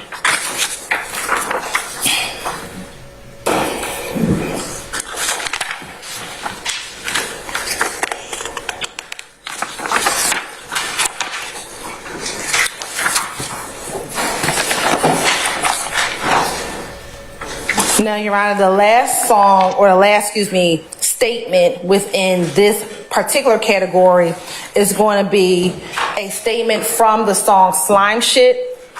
This statement has Mr. Jeffrey Williams, Mr. Diamante Kendrick, Martinez Arnold, and Jimmy Winfrey. This was released on Apple Music on March of 2016. And the lyric is, hey, this that slime shit. Hey, YSL shit. Killing 12 shit. Fuck a jail shit. This that mob shit. YSL, this that mob life. Now, first and foremost, as it relates to the first portion of this verse, hey, this that slime shit. YSL shit. Killing 12 shit. Fuck a jail shit. Your Honor, we have a case with Christian Eppinger. That's going to be counts 32 through 39 in this indictment, in which when he was being apprehended by Officer Rogers of the Atlanta Police Department, this defendant pulls out a gun and shoots Officer Rogers multiple times, only by the grace of God that he is not dead. But that represents this mindset of this gang. This is what they do. They want to kill in 12 shit. We know that 12 is a euphemism for police and that's what our gang experts will testify to. And so this particular verse or particular portion of this statement will go to show, again, the mens rea, the state of mind of members of this gang. This, that second part, this, that slime shit, this, that mob shit, again, referencing to slime being like a mafia family, being those who engage in a mafia type of mindset. Fuck the jail, YSL, this, that mob life. Again, disrespect to the judicial system, which we heard in that first lyric or that first statement with Mr. Stillwell. There's some other relevant statements within this song. He says, 100 rounds in a Tahoe, give him surgery, no lipo. Well, normally that wouldn't seem significant. However, in the January 10th, 2015 murder of Donovan Thomas drove a Tahoe. And not only did Donovan Thomas drive a Tahoe, there are multiple rounds of shell casings laid down on the ground where he was killed in front of his barbershop. And his Tahoe was in front of the barbershop when he was murdered. And so while it may on its surface seem irrelevant, when you put it to the facts that are going to come out in this particular case, that particular verse becomes very relevant. Then another statement within this song is, fuck the police and the high speed. Your Honor, we have multiple multiple predicate acts in this particular indictment where members of the YSL gang flee from police. We have Marquavius Huey in November 2021, who leads the police on a high-speed chase when they're trying to apprehend him for an armed robbery that he committed. We have Shannon Stillwell, not once, but twice, in 2019 and in March of 2022, where he flees from police where they're trying to stop and apprehend him. Your Honor, you have had the occasion to see one of those videos of that chase. That's the 2022 chase, but we also have another one that happened in 2019. And then we have Diamante Kendrick in October of 2015 running from police after he was getting ready to go to Trestle Tree to go shoot up the opposition gang. And Your Honor, that is significant because, again, you see multiple times where these individuals are running from the gang. So this isn't just on its surface, just fuck the police in the high speed. These are the mental state of these individuals. When police come, we run. Very indicative of facts that's going to come out in this case when we go to trial. So again, Your Honor, for that particular verse, we have that these statements will go for Mr. Williams, Mr. Arnold, Mr. Winfrey. For Mr. Williams, it'll be a party admission. For Mr. Arnold, an adoptive admission. For Mr. Jimmy Winfrey, a party admission and an adoptive admission. And for all of the other co-defendants, a co-conspirator admission and declaration against interest. So that is the conclusion of Category 1. Now we have Category 2, which would be evidence of the nature of the YSL enterprise gang.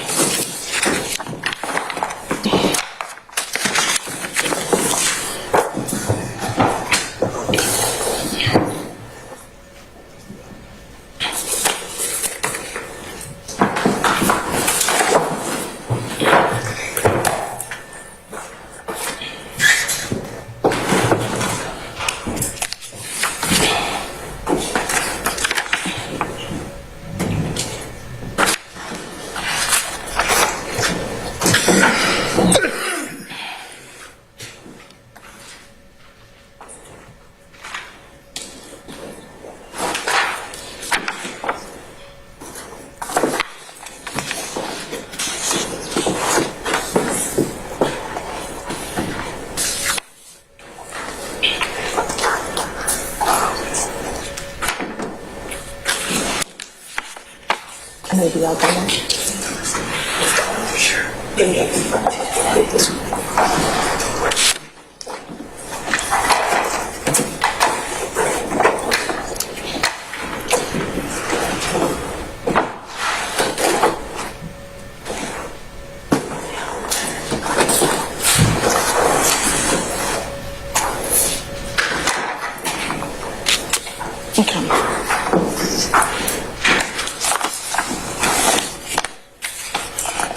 So, Your Honor, under this particular grouping, these are evidence of the nature of the YSL enterprise.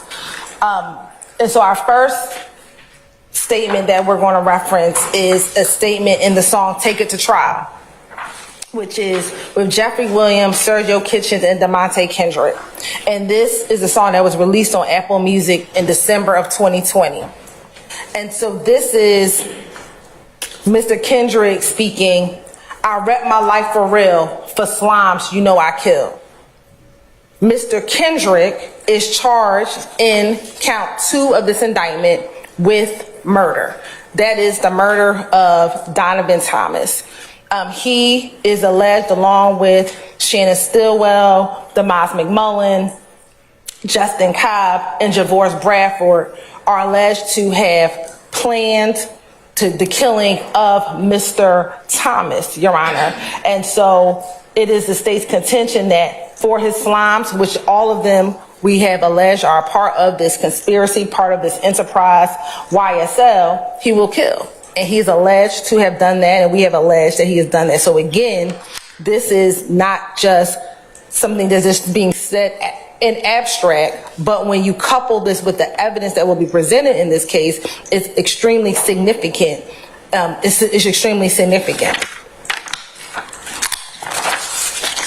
Again, this particular, as an example of the verse of showing the nature of the enterprise, again, going to the state of mind, the intent, the motive, the knowledge of the gang, as well as the enterprise, and again, some of the underlying offenses. Again, this statement would come in with Mr. Kendrick as a party admission, as to Mr. Kitchens and Mr. Williams as an adoptive admission, and as to all of the other co-conspirators and co-defendants as co-conspirator admissions and declarations against interest. The second statement, which is from a song called Dream, which is again by DeMonte Kendrick. It was released on Apple Music in April of 2015. He says, "Hey, how you doing? I'm yet got it. I got bodies on bodies." Again, talking about the fact that he has bodies on bodies, which is the state's contention, what our experts will testify to, is that he got dead bodies on bodies, not just regular bodies, but just bodies on bodies. Additionally, in this particular song, Your Honor, Mr. Kendrick says, "I'm with Thugger, that's my woaded. And we solid, oh so solid. If I get caught, I won't say nothing. YSL, bitch, we mobbing." Again, if he gets caught, he won't say anything. That is the mindset of this gang, Your Honor. This is the mindset that if we ever get caught, we won't say anything, we won't speak, we'll keep it quiet. That's consistent with what we saw previously in another one of those lyrics, that this gang knows if they get caught, don't say nothing. Or that's at least what you should have some allegiance to. Again, going to showing the nature of the enterprise, the nature of YSL, that this is the nature of how this gang operates. This statement would be admissible against Mr. Kendrick as a party admission and an adoptive admission. As to Mr. Williams, it would be adoptive admission and a party admission. And as to all other co-defendants, co-conspirators, it would be a co-conspirator admission and declaration against interest. Next, we have, Your Honor, a song by he's featured on the song. So the song is actually by an artist that goes by the name of Juice WRLD, and it's featuring Mr. Williams. The song is called Bad Boy. It was released on Apple Music in January of 2021. And Mr. Williams says, "I shot at his mommy, now he no longer mention me." Now this would seem again insignificant if you're just looking at these words. However, in this case, in the height of the 2050 gang war between the YSL gang and the IF gang, we have cases in which individuals of YSL shoot at the opposition's mother's house. Mr. Rayshawn Bennett, also known as YF Manlucci. We have 2 incidents in January 22 of 2015 and January 26 of 2015, where his mother's home, Mr. Bennett's mother's home, was shot at. And it is alleged to have been shot at by a YSL associate.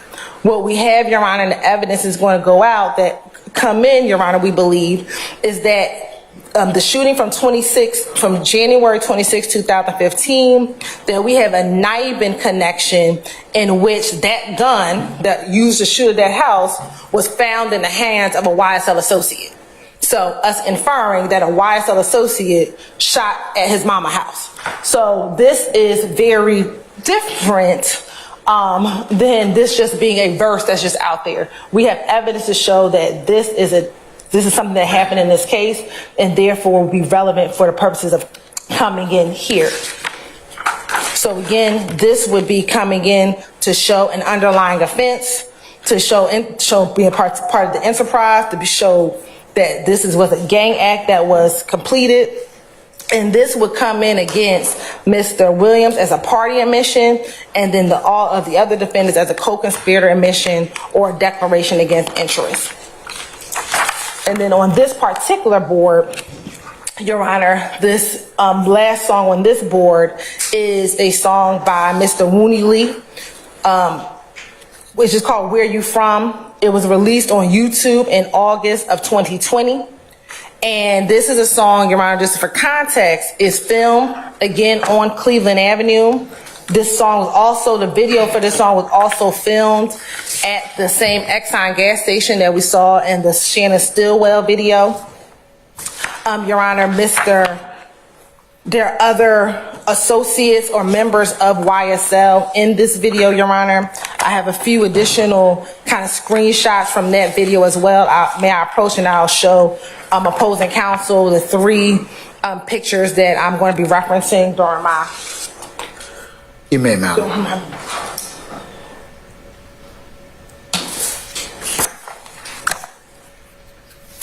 So first you have, Your Honor, State's Exhibit number 15, which I'm going to show to opposing counsel.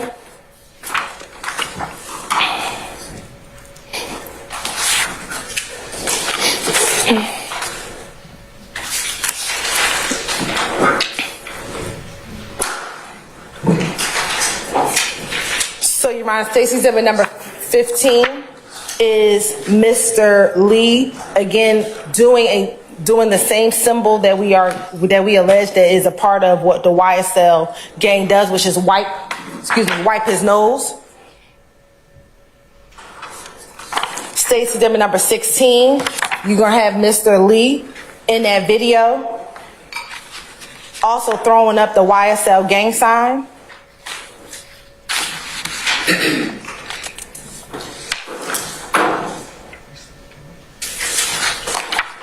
And then last, you'll just have in State's Exhibit number 17 would be another individual, Mr. Wooney Lee, actually in the video itself with, Miles Farley in the video along with Mr. Wooney Lee. Again, showing association of other individuals of the gang within the videos. So what does he say? He says, where are you from? I'm from Cleveland. What the evidence will show and our gang experts will say is that Cleveland is the name that blood gang members use because they don't want to say Cleveland. So they say Cleveland Avenue, and that will come in. Throw your setup, YSL. The ops hate the crew, we getting paper, and we ducking cases. There's a few additional statements in between that. He says, free Lil Shannon, he the one that had them running with the cannon. Your Honor, we believe that running with that cannon, a cannon being a gun. Again, Mr. Lee acknowledging that little Shannon had them running with that cannon. I mean, little Shannon Stillwell, is the person who is the shooter of the gang. Because that is who he is referencing in this particular lyric and in this particular verse. Again, this entire admission would come in, one, for state of mind, as far as the mens rea, to show, again, participation in this enterprise, to show participation within this gang, and it would come in against Mr. Lee. Can I just see clarification in the state's argument? You're saying mens rea. Who's mens rea? Are they arguing this about? Wooney Lee's words are admissible for everyone's mens rea. Is that? Yes. Okay.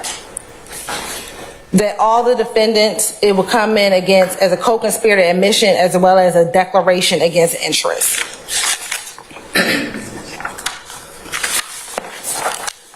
And then if I can have the next board.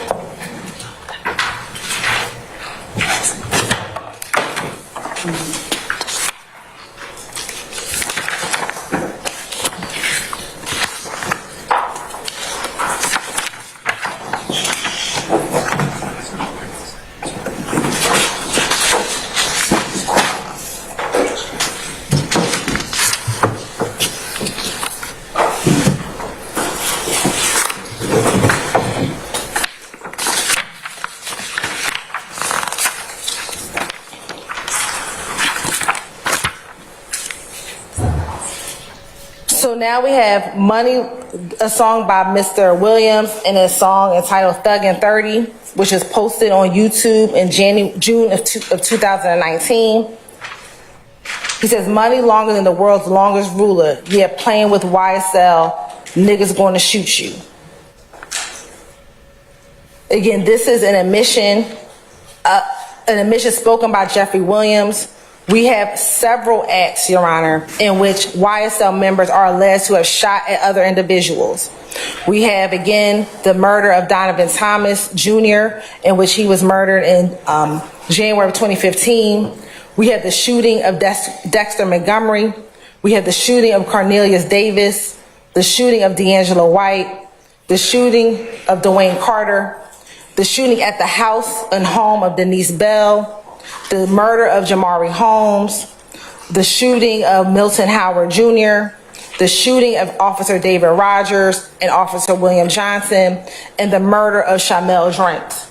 Again, showing that if you play with YSL, this nigga's gonna shoot you. We have evidence upon evidence upon evidence of this gang engaging in shooting, ag assaults, and murders of either opposition gang members or community members or law enforcement officers, Your Honor. This statement, again, would come in against Mr. Williams as a party admission, as well as all of the other defendants as either co-conspirator admission or declaration against interest.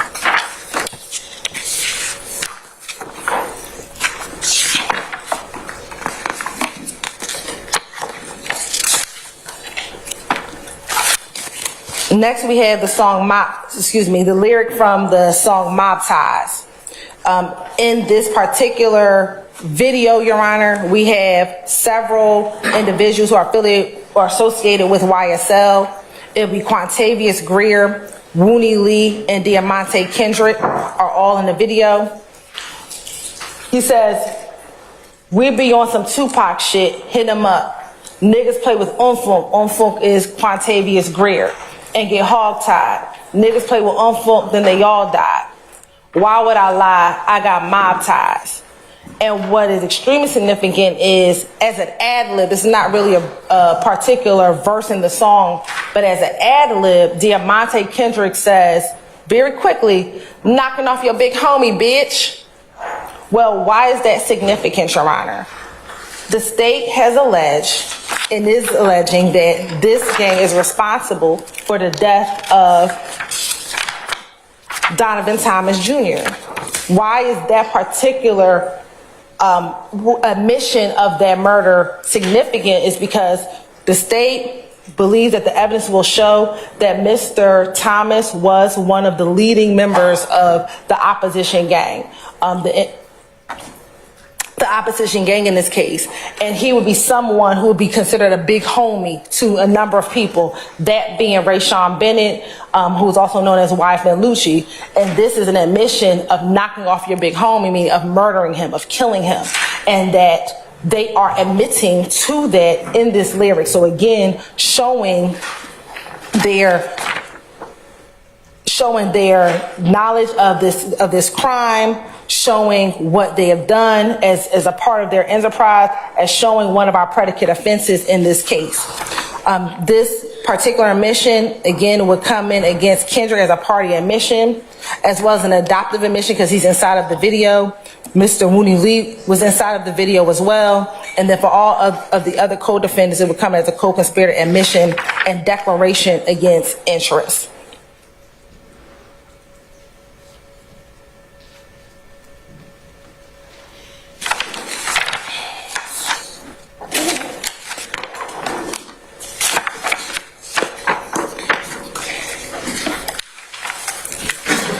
Next, we have from Mr. Williams and his song Just How It Is, which was released on Apple Music in August of 2019, that he has this statement: ooh, woo, I done fucked the crew, ooh, woo, I done did the robbing, I done did the jacking, now full rapping.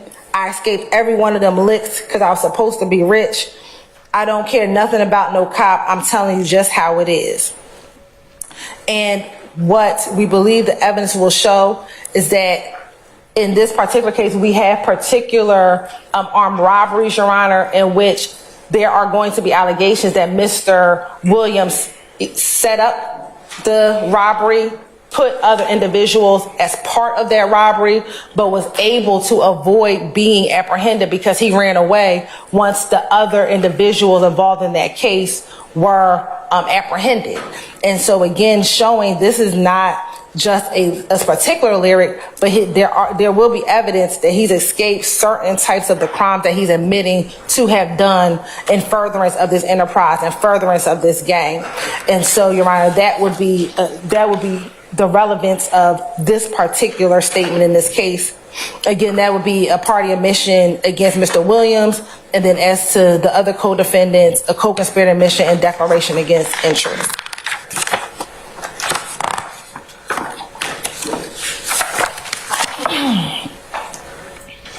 Also in that same song, Your Honor, Just How It Is, Mr. Williams states, gave the lawyer close to $2 million, he handled all the killings. We don't speak about shit on wax, it's all my business. We known to kill the biggest cats of all kittens. So again, Your Honor, as it relates to this particular case, Your Honor, there is evidence where it says gave the lawyer close to $2 million, he handled all the killings. We have, and this goes back to, I think, that motion that has not been, that the court has not ruled upon, and where we talk about Brian Steele. And we talk about, in this particular instance, we know that as it relates to Quantavious Greer, Mr. Steele has handled the appeal of Quantavious Greer 2010 murder case. As it relates to Damone Blaylock, he is currently handling his murder appeal for the 2019 murder case. And as it relates to Shannon Stillwell, when he was arrested in March of 2022, he initially reached out to Mr. Steele for representation on that murder case. Now, that case did not come to, his representation did not come to fruition because we believe that this case, Mr. Williams was indicted, so Mr. Steele ended up representing Mr. Williams on this particular case. That's not true. That's not You can tell me that later. I mean, this is It has a letter from me that was months before. Yeah, That's just. we talked about this before, Mr. Steele, so I'm familiar with it. So. And Your Honor, what we believe the state's evidence will show is that Mr. Jackson, in a recorded video, when he is being, when they are getting ready to Mirandize him to see if he wants to speak, he tells the law enforcement officer, I want to speak to my lawyer. And when the law enforcement officer says, who's your lawyer? He says, Brian Steele. At that moment, the investigator leaves the room. He comes back moments later, so I don't know what happens outside of the room. But what we catch on video is that Investigator Hogan calls Mr. Steele. Mr. Steele's then placed on speakerphone. And Mr. Steele then speaks to Mr. Stillwell, tells Mr. Stillwell, don't make any statements, and I will come and see you. At that point in time, after that interaction ends, we have a jail call in which Mr. Stillwell tells his family members, Mr. Steele came to see me, but he said them folks ain't paid him his money yet. I can only tell you what Mr. Stillwell told his family members. I don't know if Mr. Steele came, but that is what Mr. Stillwell told his family members. So that is what we are referencing in this particular case. Next, in that same statement, he says, we don't speak about shit on wax, it's all my business. We know to kill the biggest cat of all kittens. Again, Your Honor, we believe that again is an admission and a reference to the killing of Donovan Thomas. And while to the average layperson it may seem like just a fancy play on words, to the family of Donovan Thomas Jr., this is them bragging about the fact that they have murdered Mr. Donovan Thomas, who would be considered a biggest cat within that IF gang in 2015. So again, this goes to show several relevant purposes that we've already kind of just discussed very generally, and it would be admissible against Mr. Williams as a party admission and all of the other defendants as co-conspirator admissions and a declaration against interest. And then finally, Your Honor, our last category.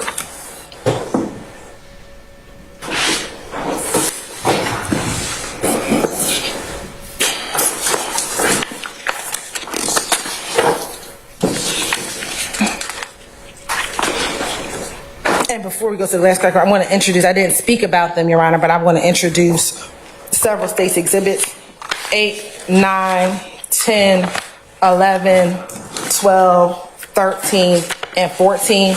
They're going to all be screenshots from the mob ties video. After I approach, I will show defense counsel what those pictures are.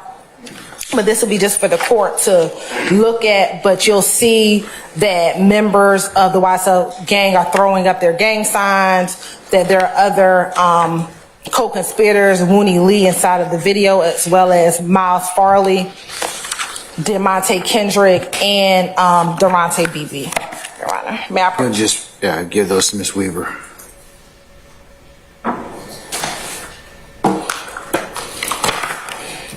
And Mr. Steele, I'll just show these to you so you can see the ones I just gave to the court. All right, and Your Honor, the last category, and then I'll be sitting down and Mr. Floyd will be taking over the rest of the argument, is final evidence of leadership of the YSL enterprise and gang. Your Honor, in this indictment, we have charged Mr. Williams with being the leader of this gang, and so these are going to be lyrics or statements, that will reference specifically him acknowledging that he is the leader of this gang. So we have first from his song 730, which is Mr. Williams and Jimmy Winfrey. This was released on YouTube September of 2014. It says, "Come and roll in a YSL school, and I swear I'm the principal." And he says slime in the background. "I do not care if you slime for $1 and a change. It's the principal." Again, this is Mr. Williams and Mr. Jimmy Winfrey. The defendant, as to this admission, is Mr. Williams, who is the speaker. Again, all the defendants here are charged with the conspiracy to violate Rico. This admission provides proof of the existence of the YSL enterprise, that Mr. Williams is attempting to recruit more persons to enroll in this YSL school. It also demonstrates that he's the leader of the enterprise. This would come in against Mr. Williams as a party admission, Mr. Winfrey because he's in the video as an adoptive admission, and all defendants as a co-conspirator admission. Next is his statement from his song Anybody, which it was Mr. Williams. This was released on Apple Music in April of 2018. He says, "I ain't never killed anybody, but I got something to do with that body. I told him to shoot 100 rounds, ready for war like I'm Russia. I get all types of cash, I'm a general." We know that general leads armies, Your Honor. And so it is the state's contention that, again, he is referencing the fact that he's the leader of this gang. He is a general. And he also says, "I never killed anybody, but I got something to do with that body." He right. We have alleged in this indictment that Mr. Williams ain't killed nobody, but he does have something to do with that body. He has, prior to the shooting death of Donovan Thomas in January of 2015, Mr. Williams is the one that rented the car that we are alleging that the other YSL members who shot and killed Mr. Thomas were in. He rented that car about 2 days before, Your Honor. Also, as it relates to the shooting, the stabbing of the stabbing of Jaden Myrick within the jail in February of 2022. We have evidence that both Jaden Myrick, who actually did stab Mr. Bennett, as well as Christian Eppinger, who was going to attempt to stab and kill Mr. Bennett, sought permission from Mr. Williams before actually doing the crime. So Jaden Myrick, in speaking to co-conspirators Demikion Garlington and Khalif Adams, was trying to get permission from Mr. Williams to execute the actual stabbing of Mr. Bennett. When Mr. Meyer was not successful, Christian Eppinger, about 2 weeks later, reached out to Antonio Sumlin, who's also a co-conspirator in this case, to seek again permission in order to effectuate the stabbing of Mr. Bennett. Thankfully, at that time, Mr. Bennett was relocated, and thus this second attempt did not occur. But again, showing that they had to get permission from him in order to execute or do any of these crimes, showing again that he is the leader.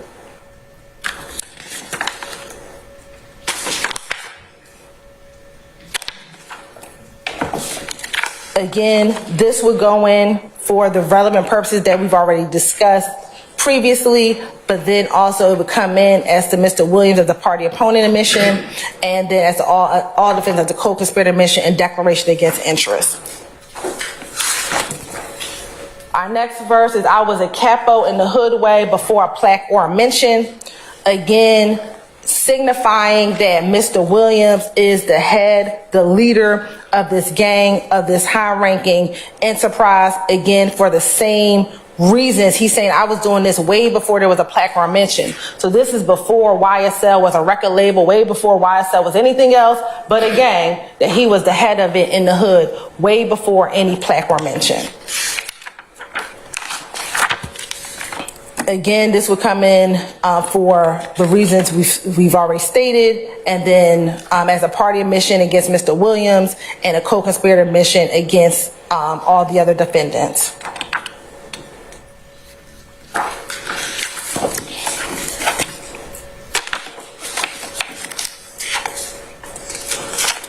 And then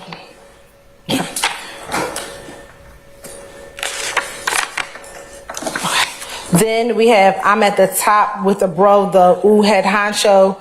Again, this statement came from Mr. Williams' song Who, which this was a compilation album where Mr. Williams is featured on the album, but this is his particular statement. Again, showing that he was at the head, or he is the head of this YSL gang. He is the leader and the head of this gang. And one that did not make the board, Your Honor, but was from one of his songs called F Cancer, which was released on Apple Music in January of 2016. He has a song, Got a Lot of Followers, A Perfect Leader, I'm a Boss, I Call the Shots. Again, I've already spoken about what Jaden Myrick and Christian Eppinger wanted to get approval from Mr. Williams. But then we also have, Your Honor, as it relates to Marquavius Huey, after it is believed that Marquavius Huey robbed a particular producer, we have text messages of Mr. Williams telling Marquavius Huey to take that stuff back or somebody's going to get killed. Again, showing that he can show his leadership, that people are going to do what he says, and if they don't, there's going to be a result, and probably a negative result. So, Your Honor, these are just a sampling of the lyrics in which the state would seek to introduce for those various areas and reasons. And with that, I want to turn it over to Mr. Floyd.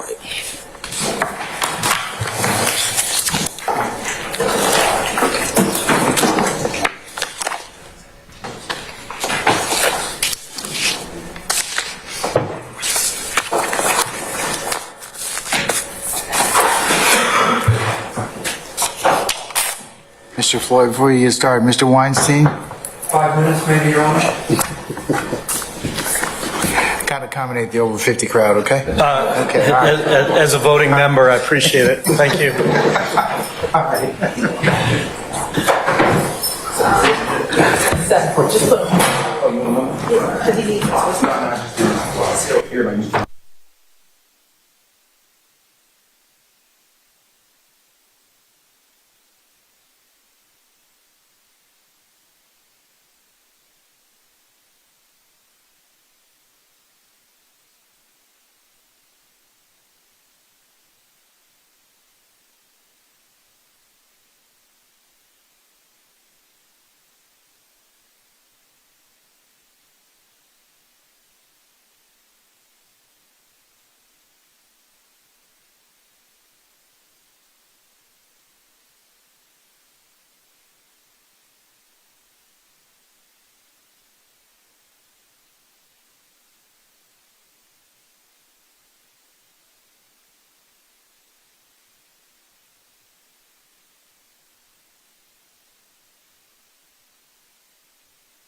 Oh, we're missing Christina, though.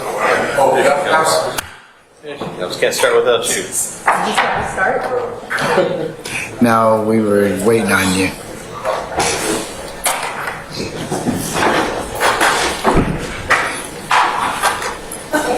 Thank you. All right, Mr. Floyd, you may go ahead and begin, sir. Thank you, Your Honor. My component of this is going to be focused on Rico. I'm going to try to minimize duplication to the greatest extent possible.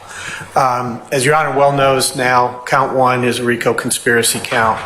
The defendants are charged with conspiring to violate both 1614-4A and 1614-4B. I'll just emphasize B for a second because a substantive violation of that requires that a person, as relevant here, associated with an enterprise, conduct or participate in that enterprise through a pattern of racketeering activity. A conspiracy violation requires that they conspire with at least one other person to do that.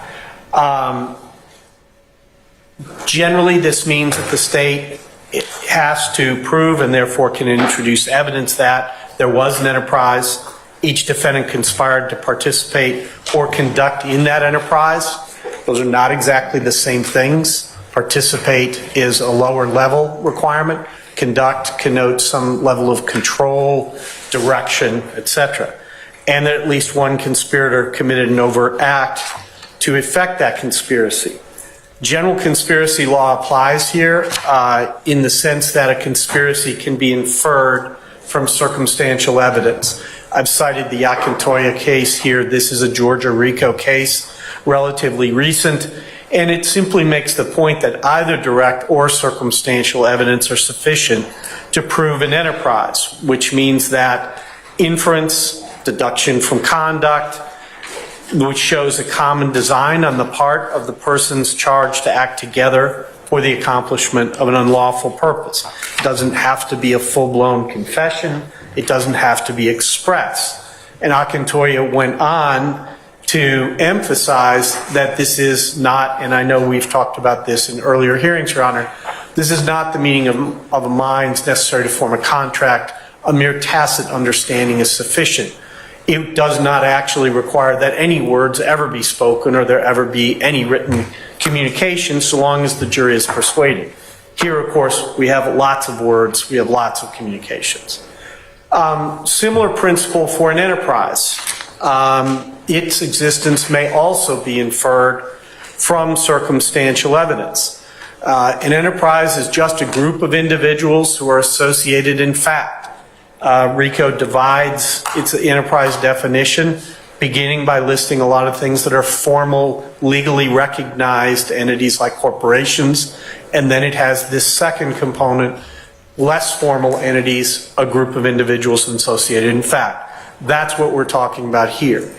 I'm not going to repeat everything here to say that it also applies to the Gang Act. I'll just say the definition of a criminal street gang and the definition of an association in fact enterprise are very, very similar. And essentially everything I'm saying today is going to have application to the gang charges as well. I won't belabor that. The Georgia Gang Act is a linear descendant of Rico, crafted for a specific special application. So many of the principles are the same.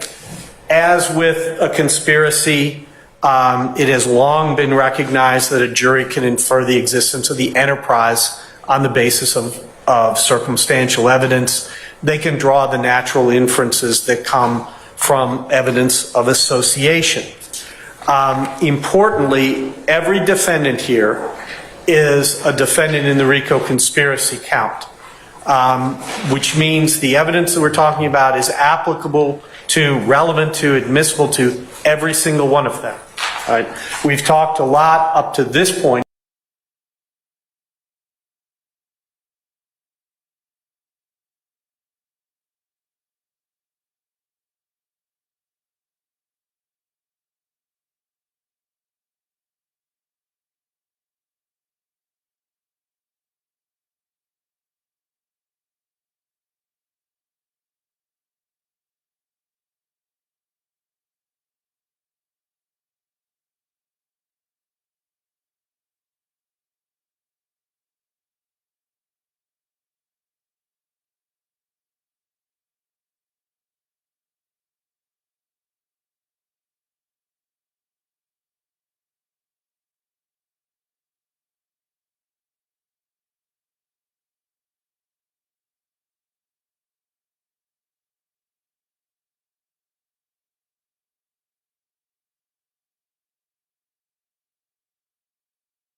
and they helped establish at least one of its alleged purposes or the means and methods by which it achieved those purposes.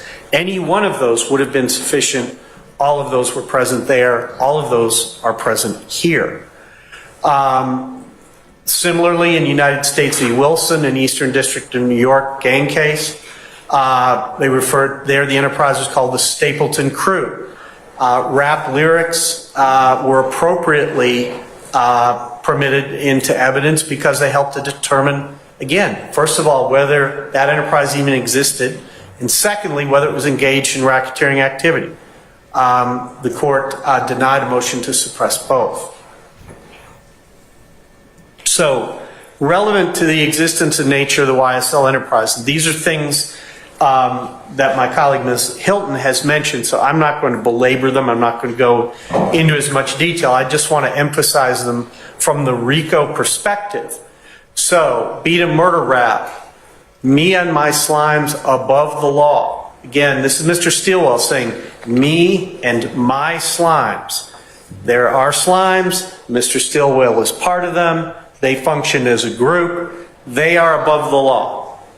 And in the indictment, we specifically allege, among the things, the goals and objectives of this enterprise was establishing a fearsome reputation, one that intimidated potential opponents, one that protected the gang's reputation and territory and expanded it.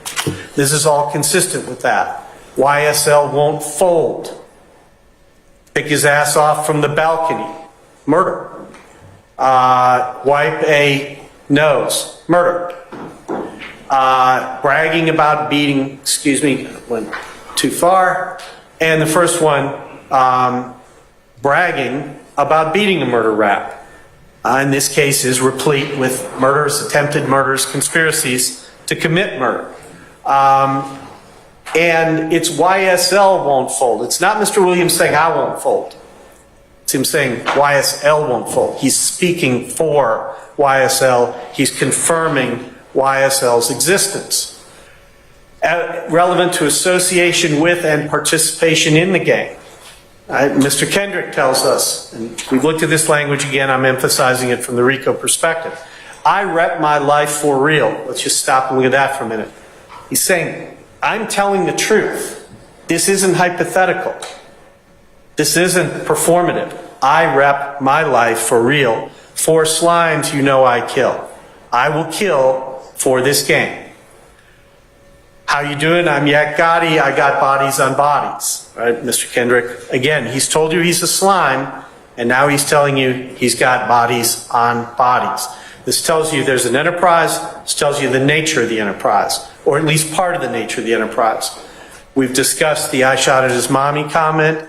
All right, but again, Act 41 specifically is Mr. Lucci's mother does get shot. It really happens. These are not things that exist only in some performative, creative ether. They have real world implications. People get hurt. People get killed. Mr. Williams, ooh, I done for the crew. I done did the robbing. I done did the jacket. Right?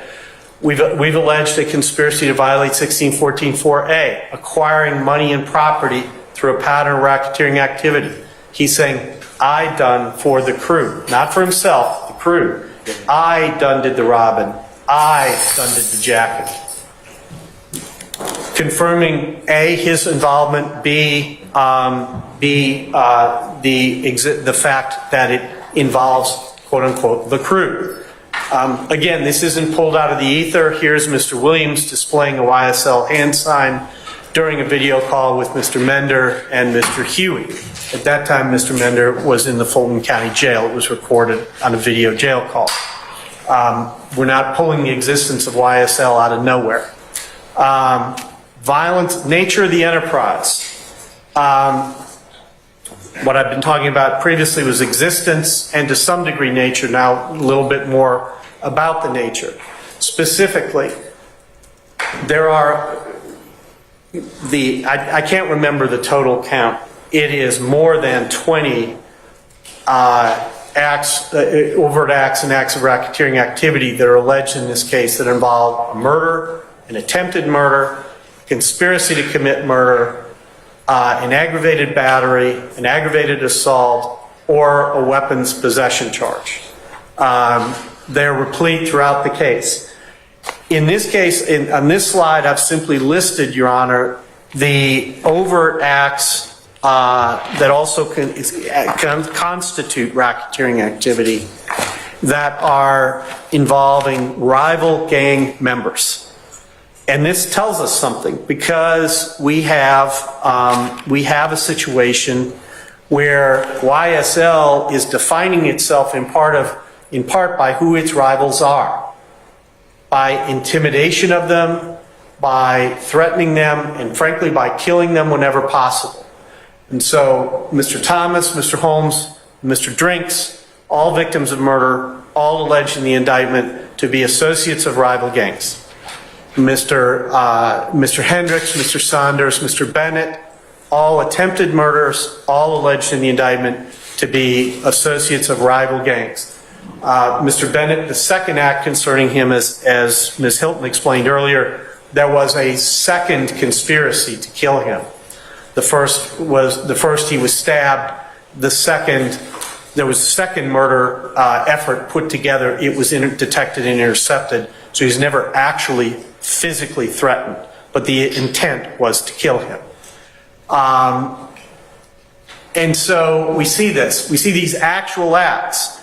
And then we look at language like, gave the lawyer close to $2 million, he handled all the killings. Right? This is, a reasonable person can look at this language and say, Mr. Williams is saying, I'm giving a lawyer $2 million, he's handling all the killings for YSL. Okay? Not just Mr. Williams, everybody. He's paying for everybody. All right? It's all mob business. We known to kill the biggest cats of all kittens. There's a group here. It's got a business. Its business is mob business. Part of that mob business is murder. A reasonable witness can look at that and fairly draw those conclusions. We heard the language about unfunk, one of our defendants, what it means. Again, I got mob ties, using the same terminology, bragging about the death of a rival gang member. Mr. Williams, we really be slime, association with the group, we committing them crimes, the nature of the enterprise. You want to be slime, go catch you a body. Again, the nature of the enterprise. We keep switches on our Glocks, right? Turning a Glock into an automatic weapon. Fires over 1,000 rounds a minute. That's the Glock. It has a switch. It was seized from Mr. Williams' home. Again, we're not making this up. We're not pulling things out of context. Evidence of YSL's nature, violence against law enforcement. We've looked at that. We've heard the refrain, hey, this, that slime shit, YSL shit, killing 12 shit. We know that there will be testimony that 12 is a reference to law enforcement. What actually happened here? Act 163. YSL associate Christian Eppinger shoots APD officer David Rogers.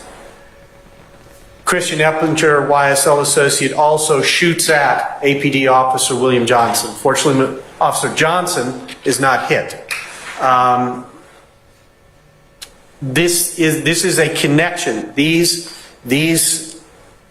lyrics, these videos don't exist in some detached isolation. They are predictive of things that will happen. They are boastful of things that did happen.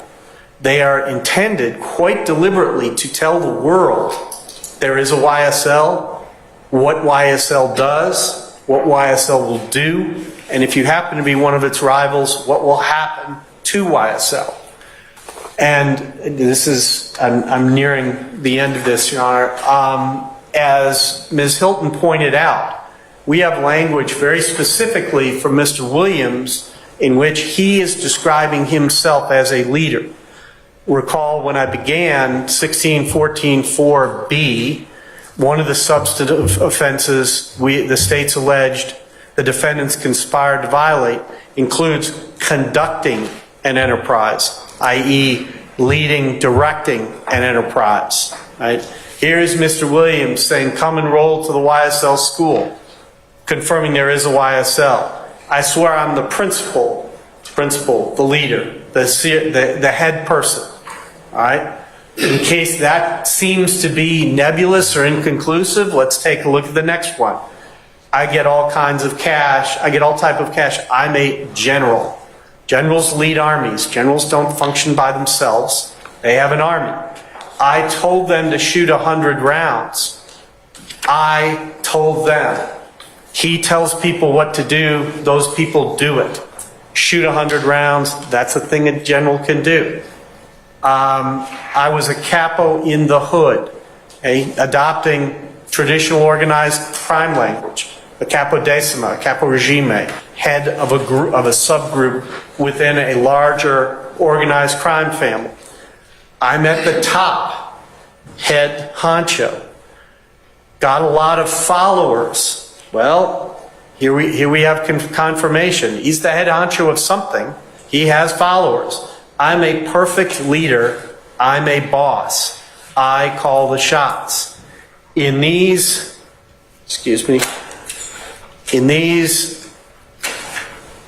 5 different snippets, Mr. Williams says at least 8 different ways that he is in charge of a group of people. And the language, while somewhat euphemistic, makes it clear, read individually or collectively, that this is a group of violent people willing to engage in crime. He describes himself sometimes in a neutral tone like principal, but at other times using terms like capo, general, head honcho, shot caller. In this context, the meaning of that is clear, but it is certainly at a minimum probative. It is certainly at a minimum something reasonable jurors could look at to conclude that, in fact, Mr. Williams is the leader of an association, in fact, enterprise that engages in violent crime as part of its fundamental nature. That crime is committed against rivals, against civilians, and against law enforcement. And so the state's discussed a number of different reasons why this evidence is relevant and is admissible. I just wanted to emphasize it in the specific context of the Rico count that we have, because that count is applicable to all of the defendants. Thank you, Your Honor. All right, sir.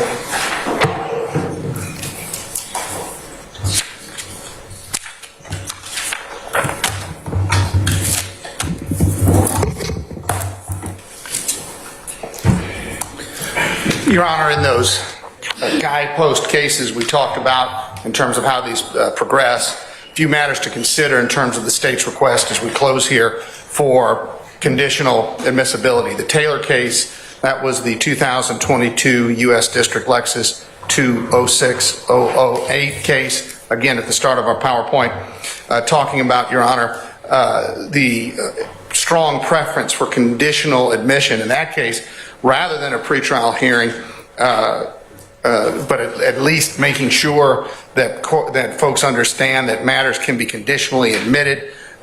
We've got that White case at 2023, U.S. District 122492, discussing again that the conditional basis of the admission still leaves the door open to object at trial in the event the proponent of the evidence, that would be the state in this case, fails to lay the proper foundation. Of course, it would leave the door open for a 403 objection as well.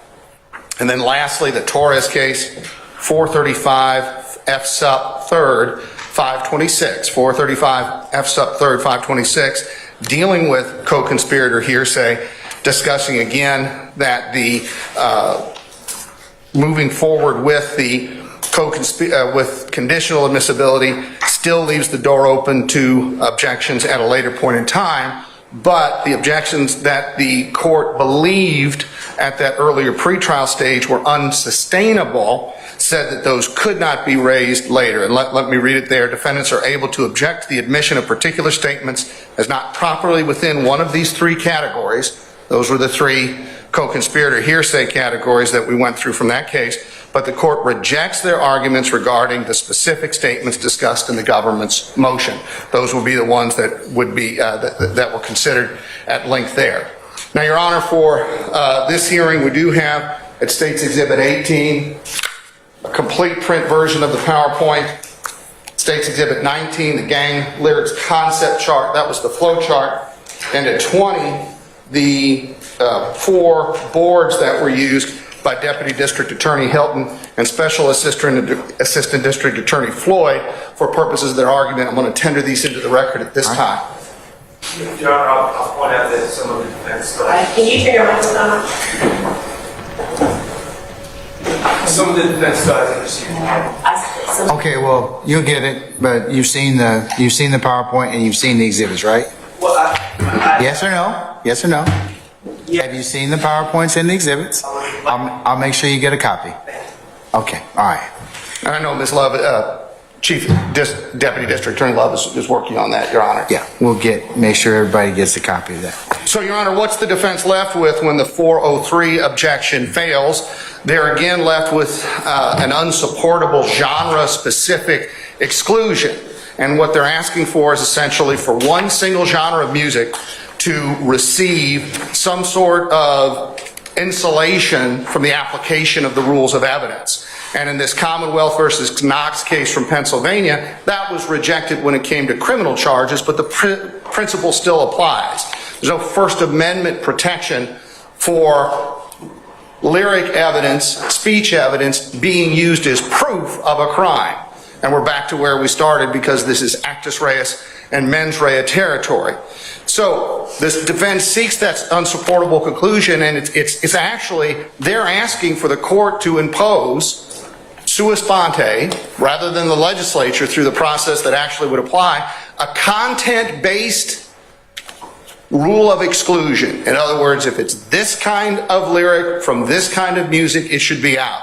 And the legislature likely could never pass anything like that, as the McKinsey case from our Supreme Court points out. That raises actually, Your Honor, and we know the court's sensitive to this, a separation of powers issue from what they're asking of this court. They're asking for essentially a judicially crafted rule of exclusion, which is exactly what 402 doesn't allow. And that's what is told to us in terms of a court does not have the authority to rewrite statutes. That's Starr Residential versus Hernandez. And then lastly, this quote from now Justice Pinson back when he was Judge Pinson in Stockard versus Rogers, Georgia's Rule 402 chose constitutional and statutory text over, in that case, and this is definitely, we recognize not the court, judicial imagination as a touchstone of admissibility.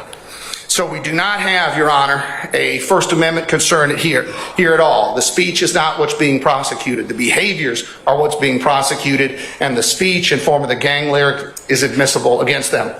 And we talked about reductio ad absurdum analysis, Your Honor, and in terms of the Unabomber, if somehow his manifesto was set to music, would that have made it inadmissible? If the Turner Diaries, Judge, had been a musical, would someone have seriously contended that they should not have been admitted against Timothy McVeigh?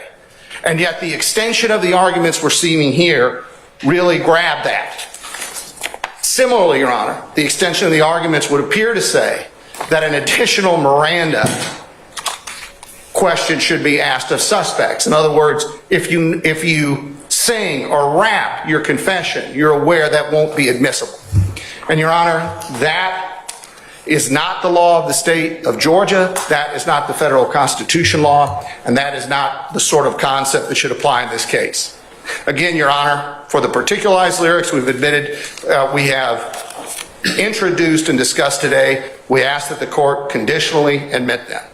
We additionally request, Your Honor, for those that we will admit that the court apply these principles and ask for those to be conditionally admitted pursuant to the case law that we have presented. And lastly, Your Honor, we respectfully request that the defense motions based on Rule 401, 403, and of course the First Amendment be denied and this evidence be treated in accord with federal and Georgia law. All right, thank you, Mr. Carlson. Christine, let me see those other ones. Yeah. Okay, on behalf of the defendants, Mr. Steele, Mr. Weinstein, are you deferring to Mr. Steele this one time? Could we have 5 minutes to discuss that before we move forward, Your Honor? I promise I'll be I fine. really would like to go now. I mean, I'll let you pause in place and do this because we really need to kind of keep at it. Your Honor, as opposing counsel is approaching the bench, we would also tender states 1 to 20 into evidence this time. All right. All right. Under the auspices of George Rule of Evidence 24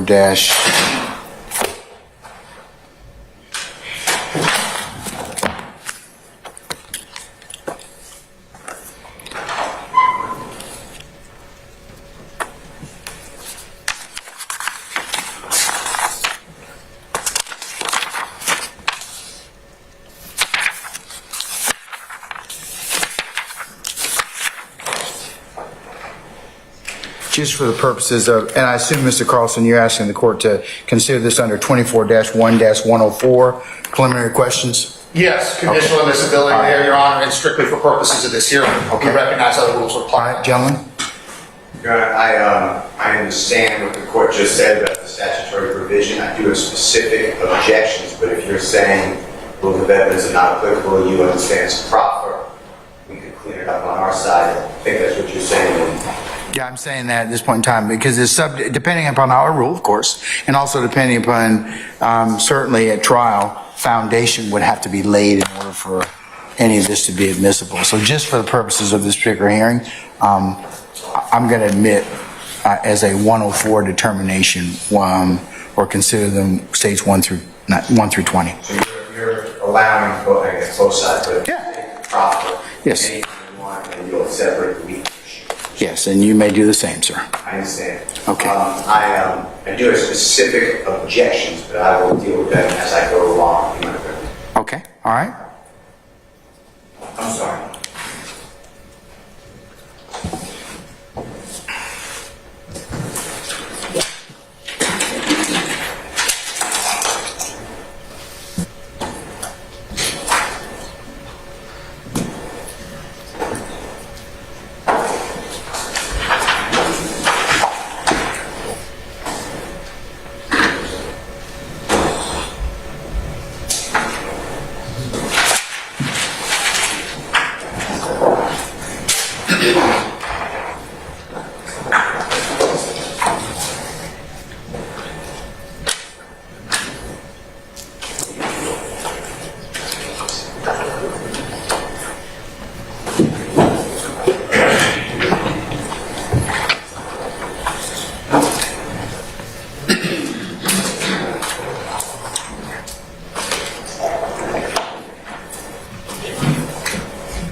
Your Honor, how long do you plan on going today? All right, thank you, Your Honor.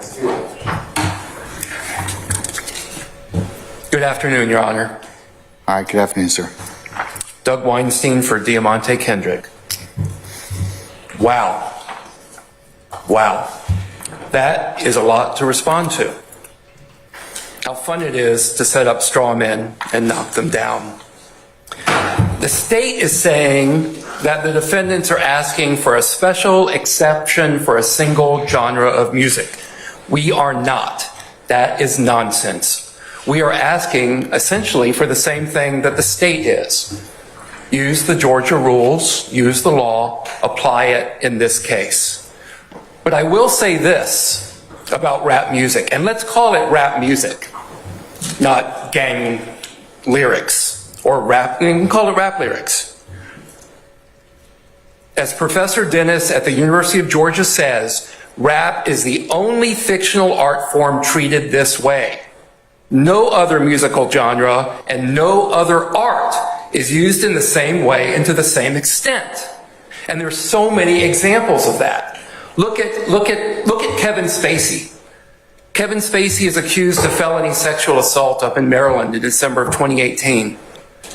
He's played reprehensible characters in movies, repeatedly, in TV shows. None of that is dragged in. He's brought to court in the UK. I appreciate that's not the US. His roles are not dragged in. So we hear a lot of things about what Yak Gotti rapped. Yak Gotti is not on trial here. Diamante Kendrick is on trial here. And there's a giant elephant in the room, which is that we're ignoring art. There is art here, and the art has to be separated from the real life. And I do not believe, although the state does not address that. But wouldn't the art fall under the First Amendment? Art does fall under the First Amendment, Your Honor. I'm just asking this, okay? Because, I mean, you know, we're all here to, I'm here to kind of make some preliminary decisions, but. Certainly. Wouldn't it, I mean, if my art or what I am, my genre or what I am trying to assert is just happens to be criminal in nature, or maybe a statement against interest, or maybe some other type of admission, would the same rules apply?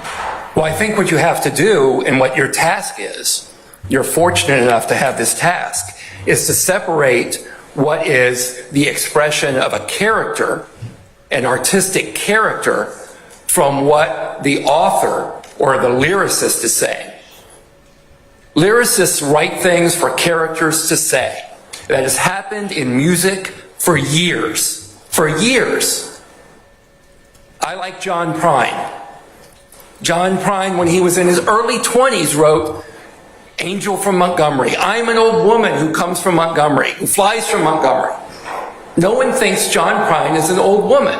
He writes hello in there about old people and what they're thinking. It's not the same. But if my lyrics or my artistic expression relate to an action or my mental state, wouldn't they be subject to being admitted, or a court considering them, or a fact finder, a jury, considering them for what the reasons that they're authorized to? Yeah, I understand, but only in rap music do you say that the person, the character rapping, the persona rapping, in this case, the persona Yak Gotti rapping. Okay, that's just my name. That's my stage name. That's the name that I go under. I'm still tied to that particular person. Like, it's still tied to your client, right? Yak Gotti is your client's nickname, right? Yak Gotti is or stage name. Yak Gotti is his stage name. Okay. That's correct. All right. But when Yak Gotti is rapping, it's not proper to take what he's rapping and say, that is the mental state of this person. That is what he is thinking. That's a perspective of his song, of his rap. And from where he comes from, he is expressing views that come out of that community. He is making cultural references. He is speaking. Am I going too fast? No. I need something right quick. Thank you. He's speaking. 1 second. Sorry, I'm sorry. Go ahead, Mr. Ready? Weinstein. Yeah, Okay. I'm ready. Go ahead. He's speaking in the conventions of that genre of music. And in gangster rap, what do the producers, what do the record companies, and frankly, what does the audience expect? They expect these lyrics. So he provides these lyrics. But if the lyrics fall under actus reus or mens rea, don't I have to first look at them under 401? As Mr. Carlson made this nice linear diagram, I like that because I'm trying to follow things from A to B, C to D. But why would they not, why could not the court consider those under that particular line or lineage? I think that's a great line to look at it. Let's start with 401 and 402. Are they relevant? And the lyrics spoken as a character are not relevant to the actions of the person who inhabits that character on stage or on the album. There's a distinction between those that the court has to draw, just to even see if they're relevant under 401, Your Honor. And then once you determine if they're relevant, let's assume they are relevant. I'm not there yet. I don't agree with that. But let's assume that they are relevant. Once you're determined that they're relevant, then you've got to do the 403 analysis.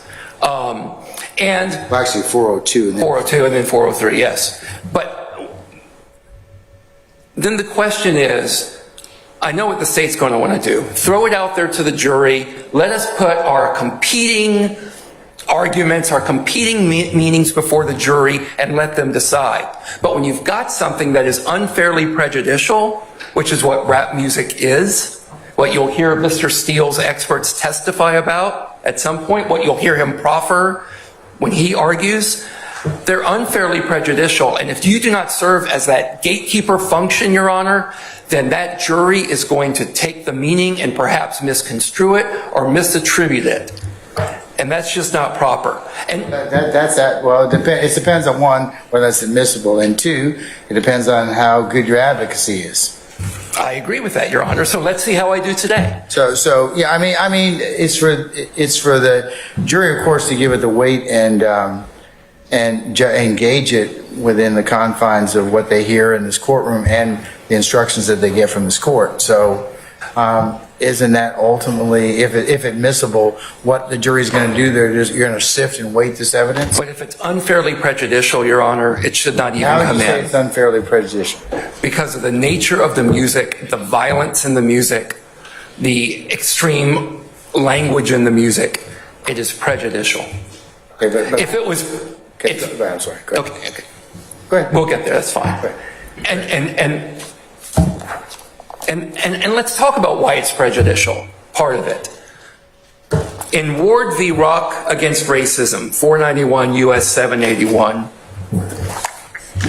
810 would be the Penn site, note 7.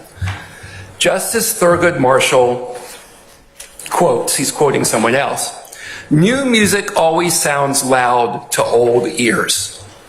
And that's what we've got here.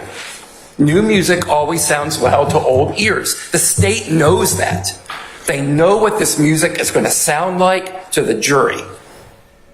And it has always been thus so. When I was young, in my day, we listened to the Sex Pistols, offensive stuff. God Save the Queen, she's not a human being. Elvis Costello, I'll stand on your grave and tramp down the dirt. Butthole Surfers, all of it offensive. But people listen to that. But they wrote it. I mean, There's no other art form that is treated this way. There are other artists in other fields, country music, for example, that do not have to, when they face charges, they do not have to face having to defend the lyrics that they wrote or the songs that they sung. I would just like to briefly, and I apologize, I do not have a printout of this, but I can circulate it. It's only 4 slides, but I think it would just aid the court if I put them up rather than reading them. do you have them on a thumb drive or anything like that? I can get that. I can email it to you if you'd like. No, I was going to say you could share it on. Can we put it up on the screen? Thank you. All right. Okay. Let's let technology do a little work for us. Okay. Absolutely, Your Honor. All right. Okay.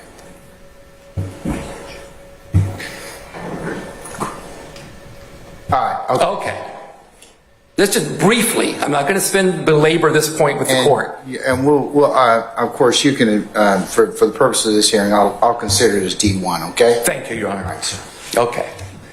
So let's look at some people. And by the way, when I'm bringing these up, I am doing it under a similar analysis that you would do in this case. In other words, I'm going to argue that there has to be some nexus between the crime charged and the lyrics in the case.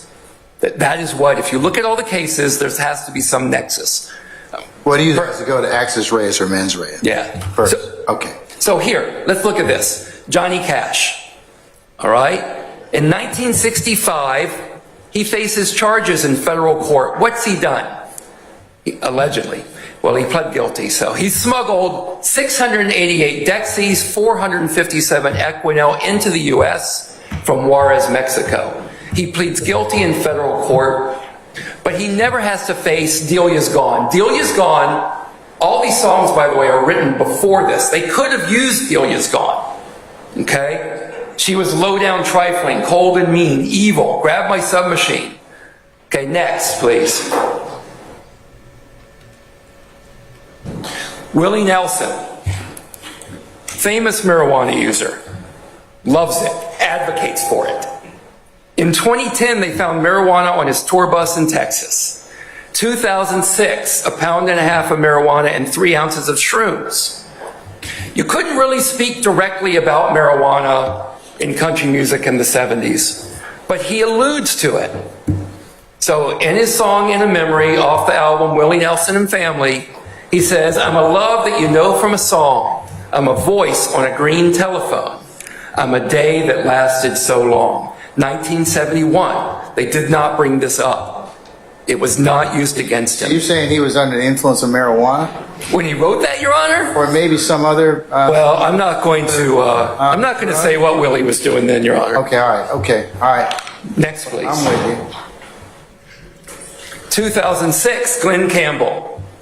Not his best look. Okay, he's charged, and by the way, there's a connection. Charged with aggravated assault, drunk driving, hit and run. Here's his song, Tequila.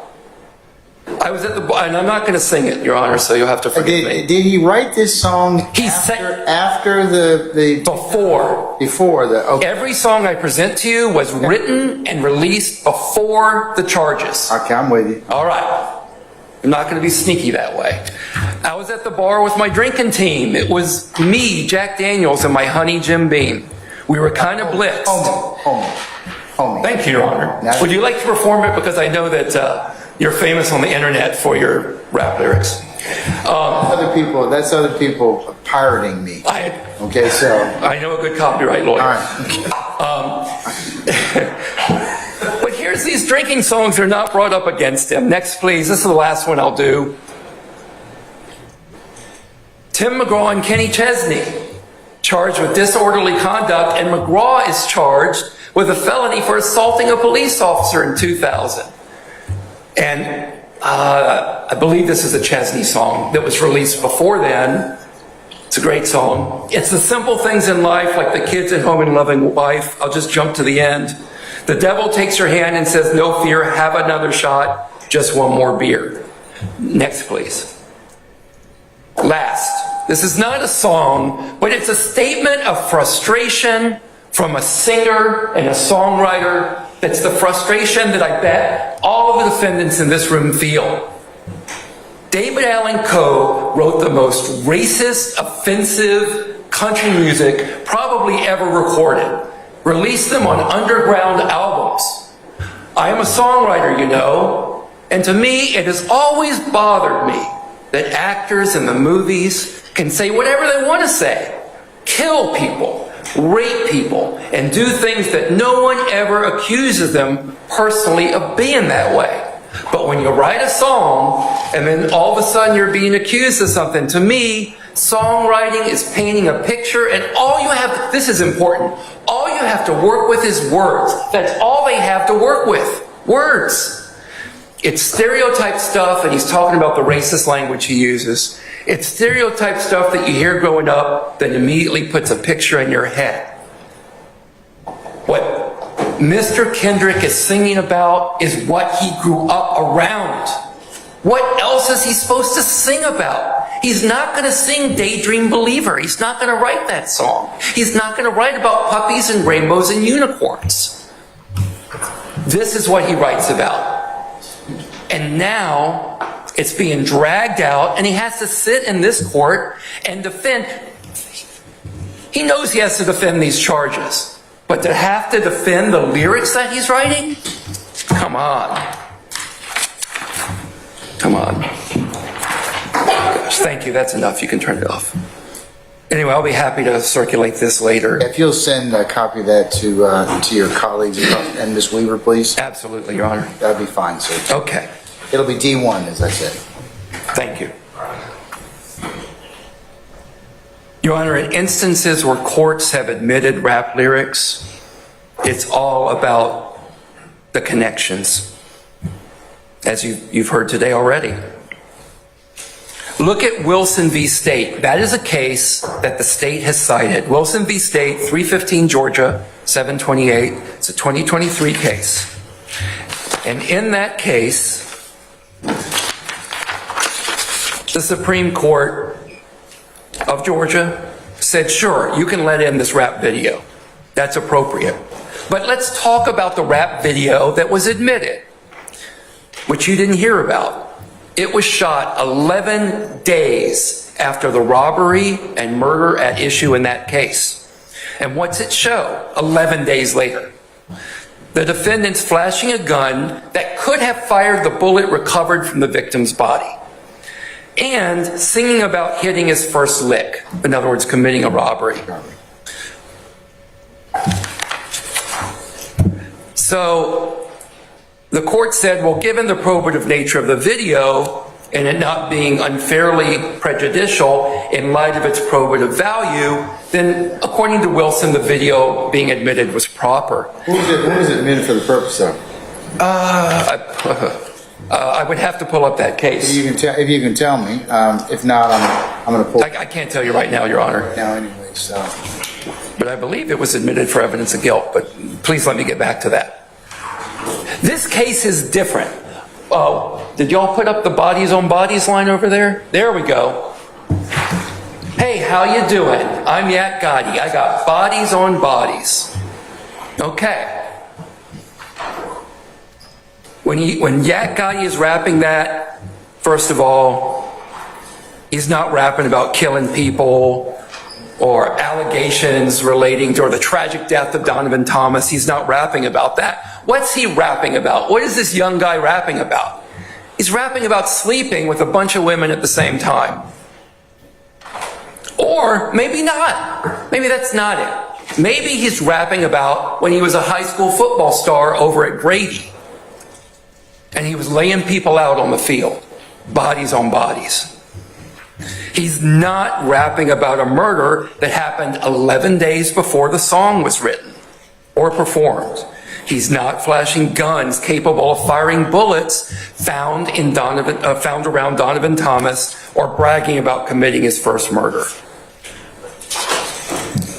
So, it's a different situation. You know what's more analogous? Is U.S. v. Stevenson's. 550 F sub 3rd 1246 from the Middle District of Florida in 2021. The U.S. attempted to introduce 3 rap videos against the defendant charged with possession with intent to distribute marijuana. In rejecting the admission of those videos, the court said there was no evidence as to when the lyrics were written, the songs recorded, or the videos edited. And they concluded that the videos were too remote in time to have much probative value, or were even of dubious probative value in this case. Where's the evidence of when these lyrics were written and recorded with respect, in time, with respect to these underlying allegations? I don't see it here. I don't think it's been presented to you today, but I will tell you, and I'm going to go through the 6 specific lyrics. I'm not going to take much time, but I'm going to go through the 6 specific lyrics that they want to introduce, or they've said they're going to introduce against Mr. Kendrick. And you'll see that they're too remote in time. so you're saying that references something, 2 other things that potentially Mr. Kendrick was involved in, playing football or getting with ladies. Is that what you're saying? Here's what I'm saying. That unlike our United States Supreme Court that thinks they're experts in history, I think that courts are experts in law, and that they shouldn't get into the business of musicology and trying to figure out what that rap lyric wrote. when Mr. Kendrick wrote it or performed it. Okay, well, let's go back to Wilson. Sure. Wilson, the dope video that's referenced in there, it references the murder weapon. It connects the murder weapon and implicates one of the defendants in the Absolutely. close in time. So I don't know what this particular thing is going to be tied to, but one of the state's theories is, as mentioned by the state, is that bodies on bodies is that he's been involved with some homicides. Okay, so I don't know about some homicides, but he's accused of one in here. But the bodies on bodies, let's see when that was released. I'm going to look to that real quick. So I have it here.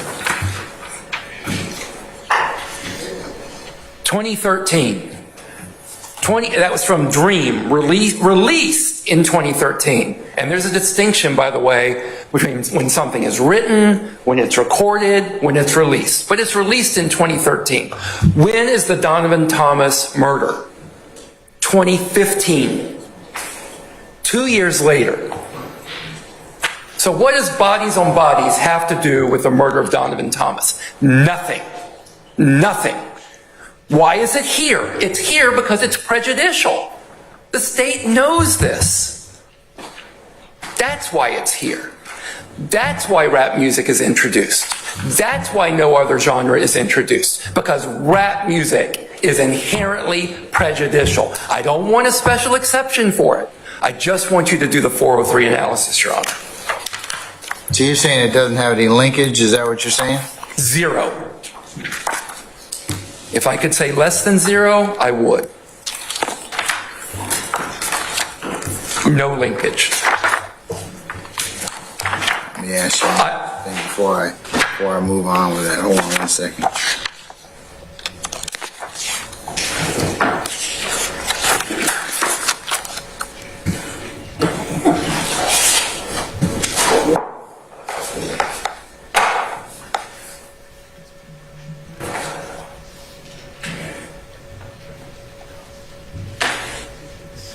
I thought he released Dream. Is that what you're saying this song comes from? Yes. And that was... well, that's what the state says it's from, yes. I think thought that was released April 17, 2015. That's what I show on the state's page 43 of state's 18. I pulled this 2013 from the state's particularized motion. Well, I'm saying it's released on Apple Music April 17th of 2015. When was Mr. Thomas? Recorded 2013. Recorded 2013. But it was released April the 17th of 2015. That may be, but if it was... When did the homicide occur? January 2015. But if it was recorded in 2013, how in 2013, recorded, correct? How when recorded in 2013 did Mr. Kendrick know that Donovan Thomas was going to be murdered in January of 2015? Did he record it, keep it in his back pocket, and wait for the murder to release it? I think that's absurd. Okay, all right. You can take... All right, well, that's one. Well, you're on. I'll go through them all. That's one. Well, I got time. yeah. Let's do it. All right. I'll get there in just a moment, though, Your Honor.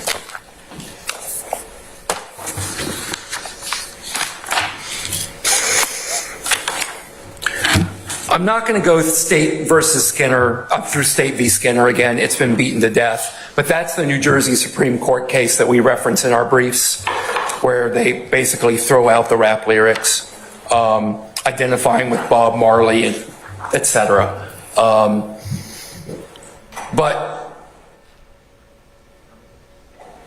But again, on the unfair prejudice, let's look at I'm going to give you a quote from Old Chief v. U.S., 519 U.S. 172, Penn site 180. As the Supreme Court has held, the term unfair prejudice as to a criminal defendant speaks to the capacity of some concededly relevant evidence to lure the fact finder into declaring guilt on a ground different from proof specific to the offense charged. That is exactly the risk, that is the danger of admitting these rap lyrics in this case. And look at Rule 404B.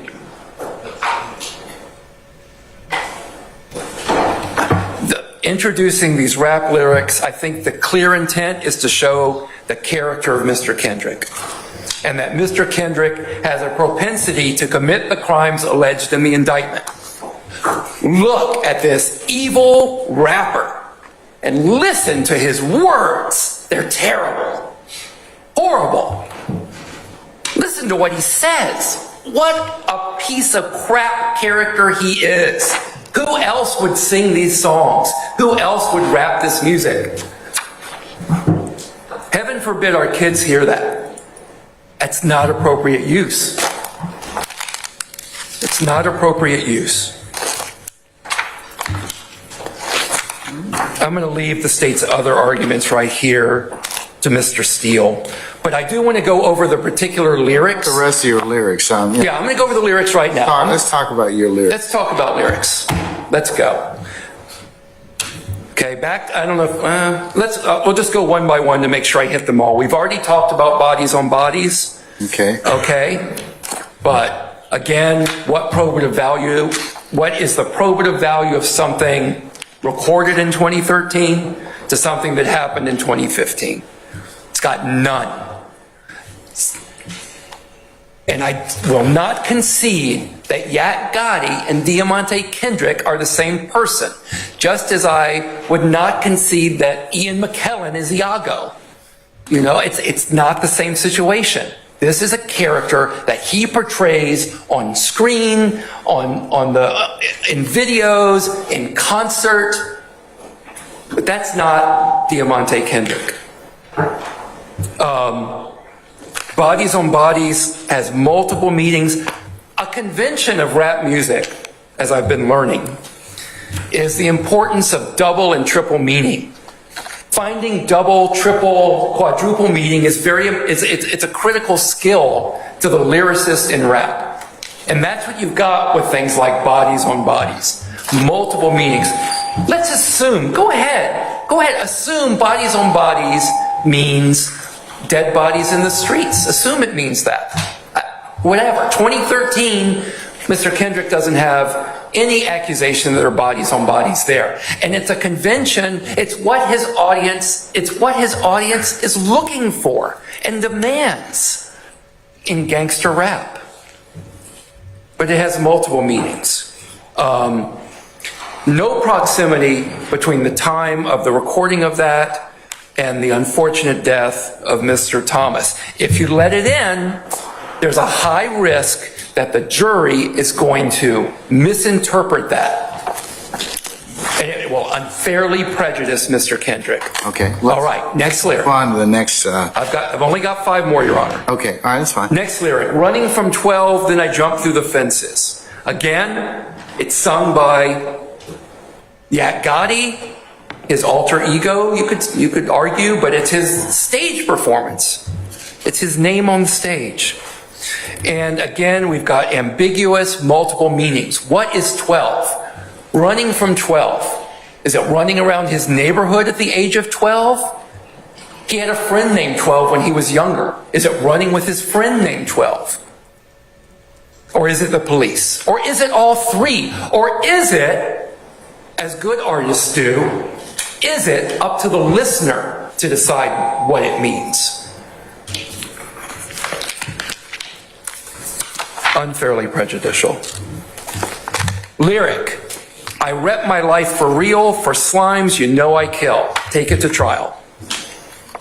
Again, I'm going to argue that that's a lyric sung by Yak Gotti, the character, and not Mr. Kendrick. But regardless, I kill. Now I know I have said I killed it. I pray that when I walk out of here today and someone says, Doug, how'd you do today? I'm like, I killed it. I probably won't say that, but you never know. I kill refers to doing a great job when you're rapping in the studio. I kill refers to making money for the label. Multiple meanings. But the problem is, which one is the jury going to take? Next lyric. Excuse my language. Fuck the police. Fuck 'em in a high speed from Slime Shit, March of 2016. Again, a lyric sung by Yak Gotti. It's a reference. It is a call out, Your Honor, to NWA with their famous song, Fuck the Police. It is social commentary. NWA sang it as social commentary. The character Yak Gotti sings it as social commentary. It's common. It speaks to so much in that community that I'm fortunate enough to not be able to really relate to, but what they deal with on a daily basis. But what is the jury, try as they might, and I know they're going to try hard, going to say when they hear fuck the police?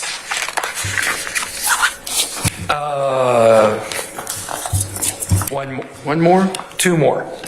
Knocking off your big homie bitch, Mob Ties, April of 2020. Again, that has minimal value, and if you watch the video, and I'm sorry, I don't have it to play here today. If you watch the video, when Yak Gotti says, knocking off your big homie bitch, it is a call and response. Someone else says it, and then he repeats it.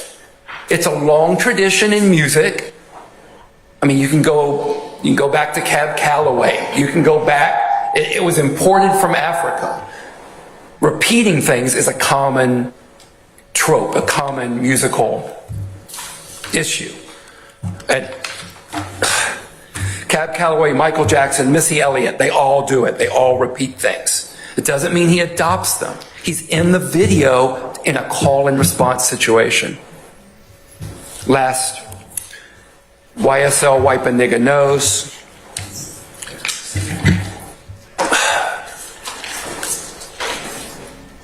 Yak Gotti is in the video.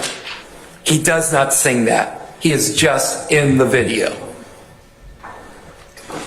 And appearing in a video and nothing more should not be adoption of a lyric. Well, do you have a choice of, to be in the video? Well, do you? I guess that's the question. I mean, we all have jobs. I guess that's a question that the jury will have to kind of ponder, right? I mean, it's not like somebody's filming and they walk up and they catch you in it where they got to get a release. I mean, but to play it, but or to put you in the video, but if he's standing behind or is one of the background people in that particular video or that song, isn't that something that the jury is going to have to sift out? I do not think you can go to look at what Diamante Kendrick is thinking or what he's adopting based on what someone else is saying in the rap music video that he's in. Yeah, he's there voluntarily. He's not chained there, but that doesn't mean that he adopts that. Okay. And I'm just going to go back to this, Your Honor. It is only rap music, and you have to ask, that has to defend this. It's only rap musicians that have to come into court. And don't tell me, anyone else, that it's because only rap musicians get in trouble with the law. That is not the case. Not relevant for each case has to be taken on its own individual merit. Exactly. And so when you see all these other cases cited where rap music is admitted, all that I ask you to do is make an independent assessment for this case on a lyric by lyric basis, whether those lyrics are appropriate to be admitted or whether they should be excluded under 403. That's all I ask the court, Your Honor. All right, sir. Okay, thank you. All right. Mr. Steele? Your Honor, I was going to go next. That's okay? Okay, all right. Mr. Short? Oh, I apologize, Your Honor. We'll take 5 minutes. Everybody should take 5 minutes. We'll come back, okay? Thank you. All right.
Is everybody back at this point in time? Yes, sir. Okay, all right, thank you, sir.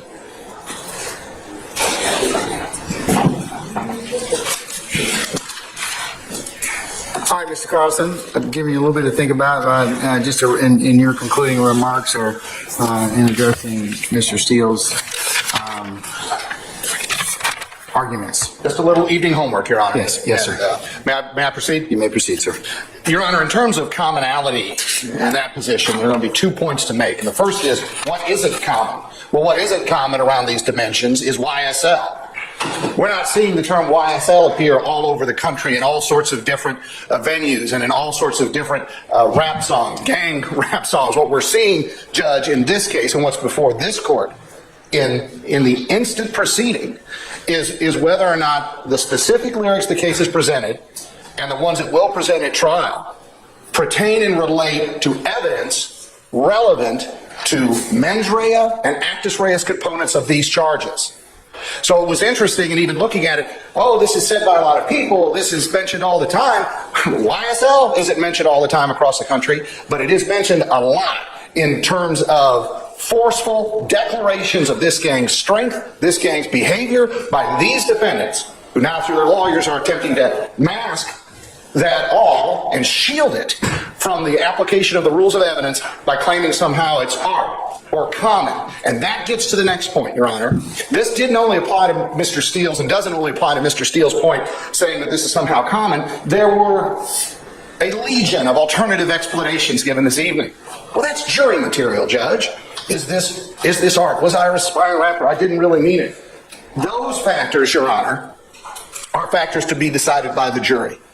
Does this lyric, does the content of this lyric inform us something about whether or not this group constitutes an enterprise under Georgia law, whether or not it constitutes a criminal street gang under Georgia law, whether or not it demonstrates association with either on the part of the defendant, whether it demonstrates the nature of either one, whether it goes to whether or not this individual committed one of the underlying offenses in this case, or whether he was just joking, or whether he just likes to pretend. Those are jury issues, Your Honor. They're not authorizations under Rule 403, much less the First Amendment, to exclude the evidence. And that gets to a point, Your Honor, about the First Amendment. We heard, and I recognize this is a large case, and I recognize there's a lot of paperwork, and I recognize that there has been stress and an incredible number of unique demands on every person, court personnel, lawyers alike, involved in this case. But we heard it was only today when we received this case law and Carpenter gets singled out. Well, I'm looking at the state's first lyric brief, Your Honor. According to the stamp I have here, filed December 1st, 2022. Page 3. Relevant lyrics are admissible and do not offend the First Amendment. You know what case gets cited on page 5? Or in there? on page 4. Now, it's a block cite from Carpenter. It's not cherry picking from Carpenter. And again, Your Honor, this is what we were told was only seen today. So Carpenter's there at page 4, which circles back to the state's initial argument about volumes of material have been produced by the state on this issue, and the record will speak to whether or not there's been an equivalent supply of authority the other direction. But I'll read directly from the block cite from Carpenter. Carpenter argues that his rap lyrics and music video were improperly admitted at trial in violation of Federal Rule of Evidence 403, as well as that the First Amendment protects his rap lyric as a form of artistic expression. The case, Your Honor, footnoted there, at footnote 5 on page 4, again, December 1, 2022. And of all the allegations faced by the state today, being able to move back in time wasn't one of them. The Carpenter covers both issues.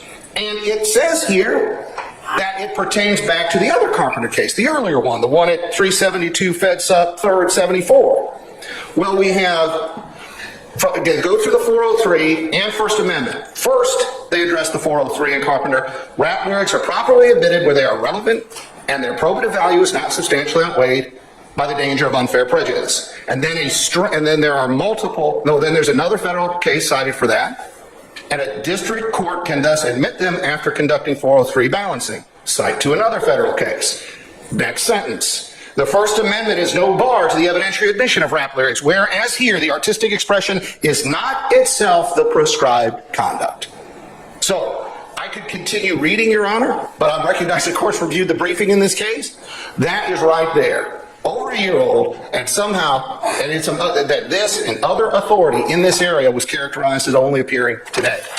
Now, Your Honor, that lets us know where we should go in terms of the First Amendment analysis here. The court performs that First Amendment analysis when it examines what use the lyric is being proposed for. That gets us back to the chart, Your Honor. Does the lyric form the corpus delicti of the crime? Is the speech what is being prosecuted? That's not the case here. And the cases we cited dealt with threats. A threat can be prosecuted for those words. But in this case, the speech is evidence of the crime rather than being the crime itself. Might go to mens rea, might go to actus reus, might go to both. And it might apply to building a racketeering enterprise. It might apply to building a gang enterprise. It might apply to association, to either, both. And again, it might prove one of the underlying crimes. So that First Amendment analysis that opposing counsel has been asking you to perform is exactly what the state has recommended. Look at the use and make the determination. But there's nothing here that takes us into the area of the speech being the prescribed conduct. Now going to the court's some of the court's other issues. The foundations for, and again, opposing counsel, one of the lawyers here, and I don't want to name names, it's actually admissions are under 801D2. 801D1 deals with something different. The factors that lead to the introduction of an admission, a party admission or declaration against interest are well known. And who authored it is not one of the foundational factors. It might influence something like a 403 analysis, but in and of itself, it's not one of the listed factors there. But let's just take that argument lock, stock, and barrel for a second, Judge. And let's say somebody else wrote it, it was extreme, it was violent, it promoted the gang, and I, a YSL gang member, said it. All right, now it's an adoptive admission. Just like in the Rico case, Judge, we had earlier today, where the gang lyrics were posted by someone else who apparently changed them some, then put them up on his own site. So again, at best, that authorship argument takes us to an adoptive admission, which is going to be admissible again, and for those who are co-conspirators, admissible as if they had said it through the co-conspirator exception. And another factor, Your Honor, when it comes to First Amendment analysis, there was a string of cases that were gone through by the defense. Well, this isn't a First Amendment case and it's in the PowerPoint. And this isn't a First Amendment case and it's in the PowerPoint. We were down, I believe, to page 18 there, well past when the state was discussing First Amendment implications and we were into actus reus, mens rea, and the various applications of the evidence rules. So those cases weren't presented in the First Amendment context. But yet that was, and again, recognize, Your Honor, there's been a lot of moving parts on this case, but I wanted to clarify that for the record. So we now look at the propensity issue, Your Honor. The introduction of what will wind up to be an incriminating statement in the form of an admission of one type or another, or declaration against interest, that is somehow relevant to a matter at issue in this case is not propensity evidence. We're not saying he did something bad before and therefore he is bad now. That's the forbidden interest under Rule 4, forbidden inference under Rule 404. That's not what this is.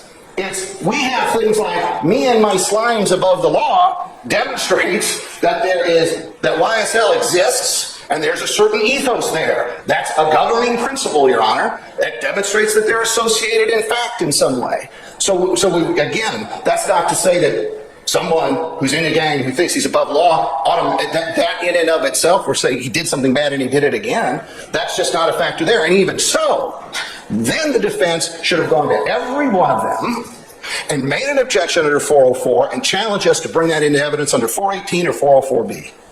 And that's not where we are here. We are on a constitutional and pretrial 403 challenge to this evidence. I apologize. The state did not give notice under 404B. The state did not give notice under 418. That is their burden. It's not my burden to object for them. They blew those statutes. They can't do 404B or 418. And it's nice that Mr. Carlson is popping now, but he should know that they missed all these deadlines already. May I be heard, Your Honor? Yes. A, no notice needed for intrinsic evidence. We've demonstrated how this is all intrinsic. Excuse me. That's not 404B or 418. He just said 404B and 418. Intrinsic Act, you don't need any of it. That's not what Mr. Carlson just said. That's our point, Your Honor. They never made an objection that this was, they didn't bring the issue to you, Your Honor. What Mr. Carlson is saying is going back. The state of Georgia cannot rely on 404B or 418. They blew the statute. They're supposed to do it prior to trial and prior to the hearing. A sufficient time. They did neither. To state now it's intrinsic, that is not what Mr. Carlson said a moment ago, so that's why I'm checking. And they also blew their deadlines as far as identifying the lyrics that they tended to use, and then they're at the same time saying, well, we didn't object to these specific lyrics early enough, when they never told us until, what was it, November 6th? Well, this week? Have you heard, Your Honor? Yes. All right, Your Honor, they're making my point. What I said was, this is not propensity evidence. That's why we wouldn't have had to notice it that direction. Does it form intrinsic evidence? Of course it does. However, nothing would have stopped the defense if they believed any lyric out there in the indictment or anywhere else should come through another route to file the appropriate objection. So, Judge, this isn't being offered for a propensity purpose. So, what we heard from the defense actually agrees with the state. We went to pains to demonstrate how it's intrinsic evidence. And again, for those guidepost cases we noticed, it's up to the objecting party to make a determination what they don't want in, especially when the evidence is relevant. That's Rule 402. So to say that somehow the state ought to, and again, these cases talk about that being overly burdensome on the government, go out and search and find certain matters that it believes it's going to bring in, it believes somehow would be objectionable, identify it, put it out there before the defense, who's actually the one who should be making the objection to it, is really the opposite of where much of that material goes. However, my colleagues on this case actually did go through and go that extra mile and provide opposing counsel and the court with a list, and then provided detailed information on how all of this integrates in the case through Deputy District Attorney Hilton today.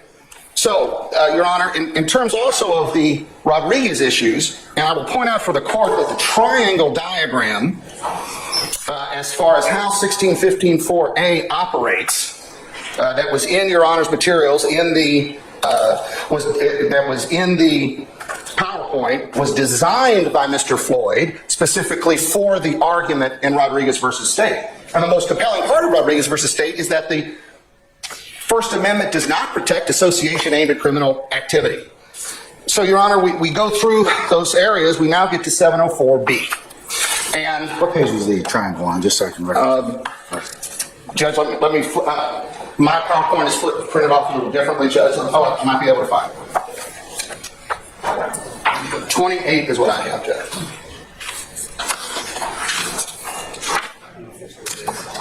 It's going to be slide 28, Your Honor. I see it. Thank you, counsels. I see it. And again, Your Honor, the First Amendment issues in that first brief go page 3, 4, 5, and Carpenter in there. And incidentally, Judge, on page 5, after Carpenter, there is a block site with multiple cases discussing introduction of rap music evidence, as it called in there, in cases, and again, discussing its admissibility. So, no surprises there, and actuality case law provided. Now let's talk about 704B, Your Honor. 704B does not prevent an expert witness from explaining what gang symbiology means, what might in the gang content certain lyrics mean. It doesn't prevent that at all. What 704B expressly forbids is experts invading the province of the jury by stating the state of mind of a criminal defendant if that state of mind is an element of the crime in which they're accused. In other words, it's a much different question is, well, within the context of YSL, what does I've got bodies on bodies mean, according to your experience as a gang expert, to, well, did the defendant act with criminal intent when he committed murder, in your experience? That's the forbidden inference in 704B. And even then, there are limitations. For instance, 704B does not prevent an expert from drawing conclusions about intent so long as the expert does not profess to know a defendant's criminal intent. So we see also Chief Judge Blanville, on the issue of, if the court could provide me notice here, the expert witnesses, if I may have one moment, Judge.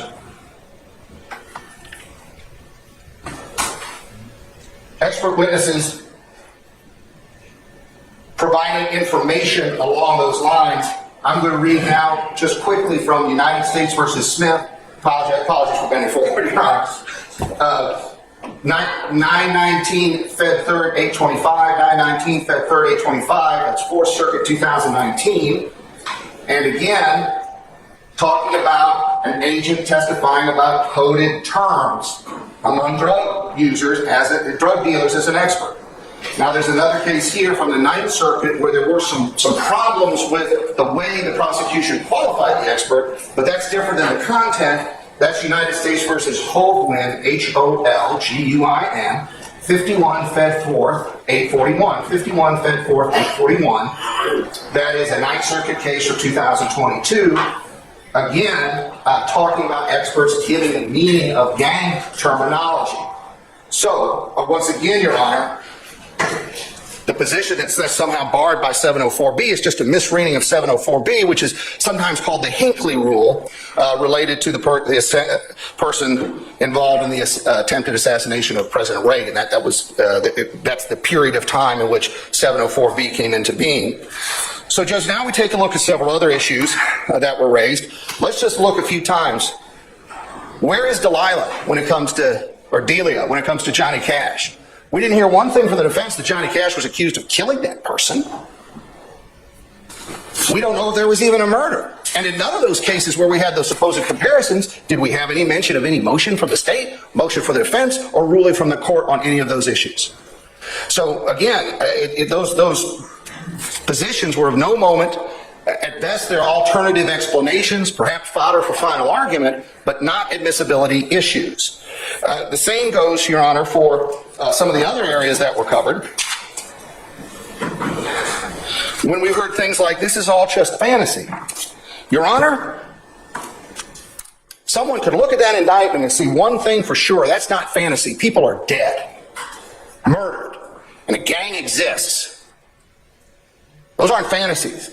This terminology here, again and again and again, that Deputy District Attorney Hiltness and Special Assistant District Attorney Floyd went through, demonstrating the interconnections between these proclamations of violence and defiance and the crimes in this case. That's not fantasy, Your Honor. That is tragically real. And if the position is going to be taken at some point that somehow this is all just a form of artwork, again, as the cases have informed us again and again and again, that's jury material, not exclusionary statute material. So several other points, Your Honor. As to this, it was interesting, when we were speaking about Mr. Kendrick, the "for slimes I know I kill" line did not seem to be as much of a feature of the argument. That's definitive, that's forceful, but in terms of the song "Dream," my colleagues have told me that the 2013 was a hypothetical. I'm looking to my left to make sure I'm correct on that. Was a typographical error.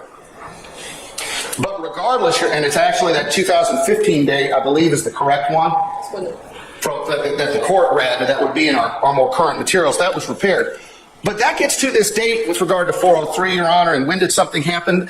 You know, all of that discussion really seemed to bypass that we've got a racketeering and gang case here. And this criminal organization has endured.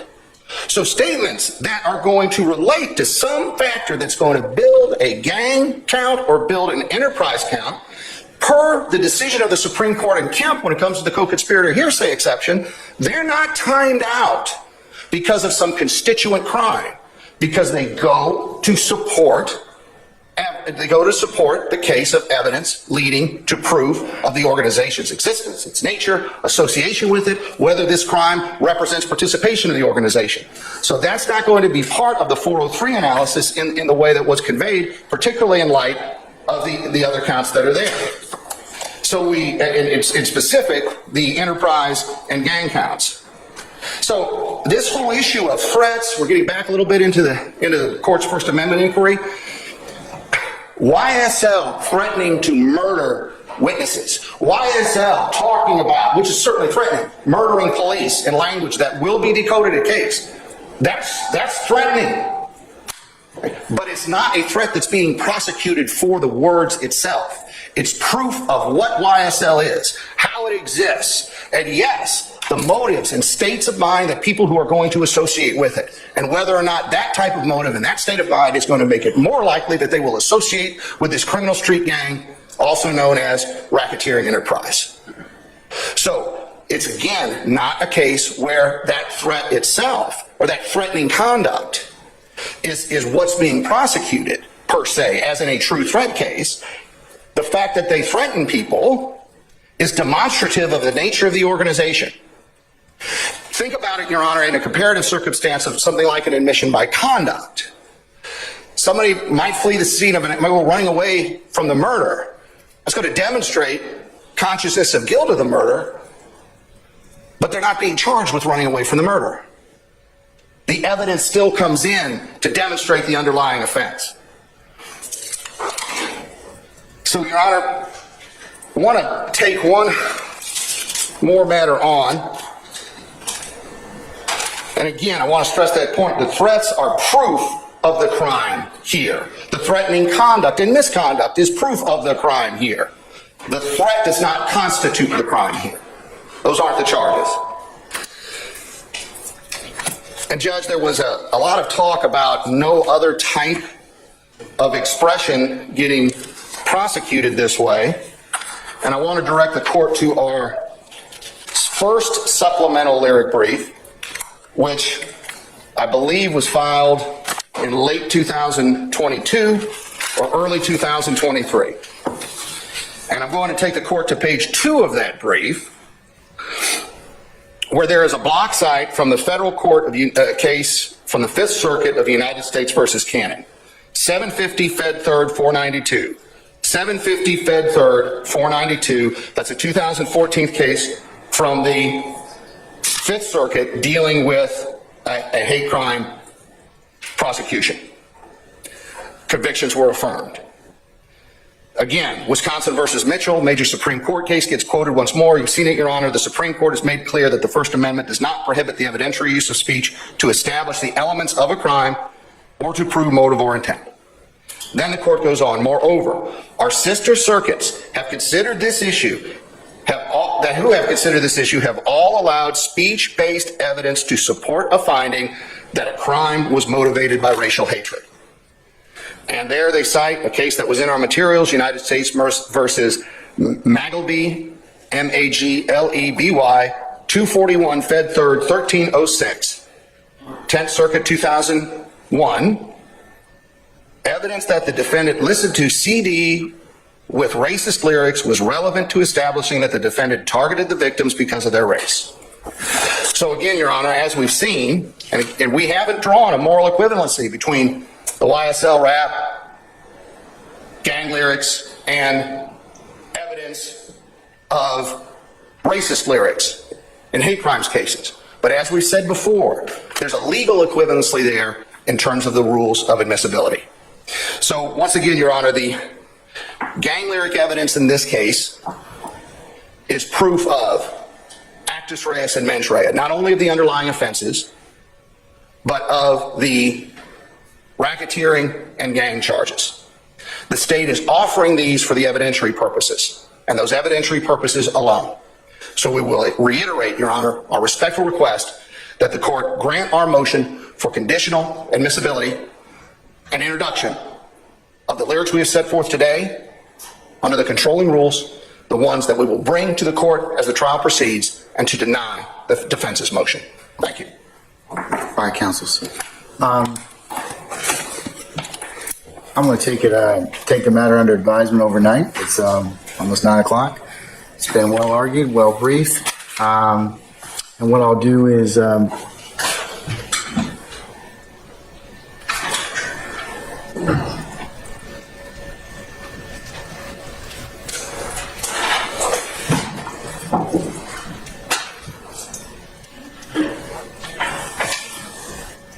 counsels, we're supposed to start tomorrow morning at 9:30 with your firearms and other particular individuals that indicated to me tomorrow.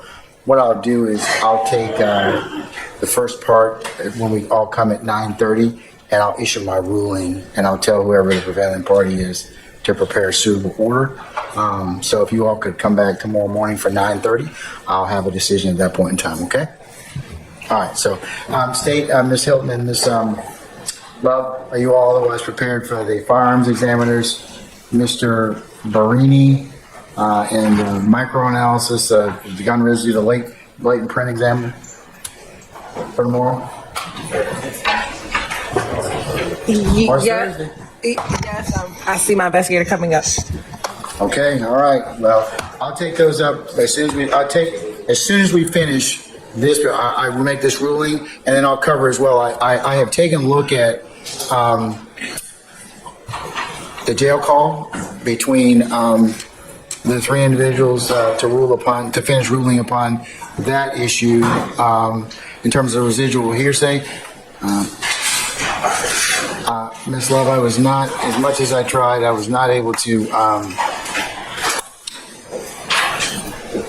until later today. I got our tech guy to load the evidence viewer on my computer.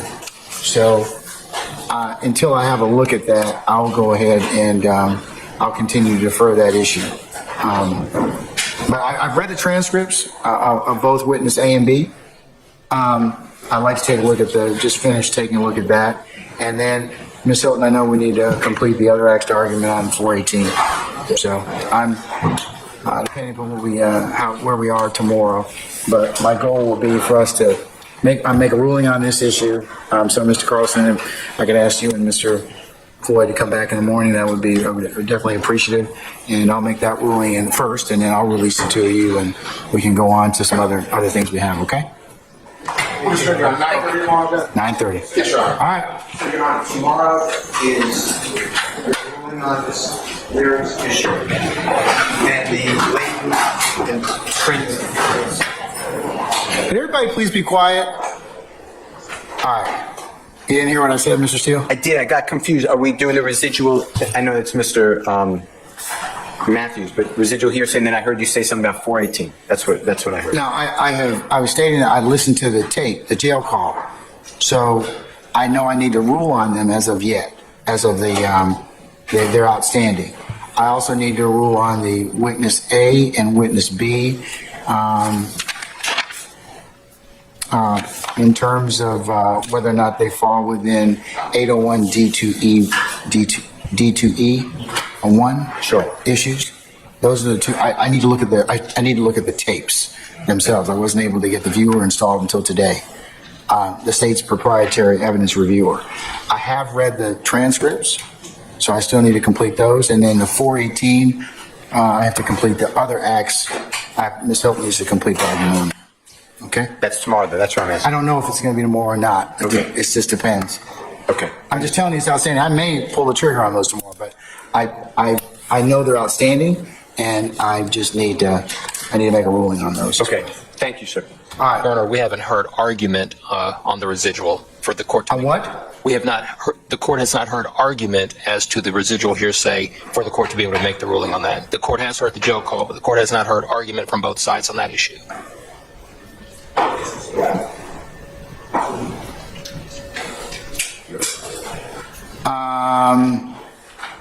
You got 15 minutes tomorrow if I decide to rule it. So you need to be prepared, okay? Thank you, Your Honor. All right. All right. We're in recess. See you all in the morning, okay? Thank you, sir. Okay.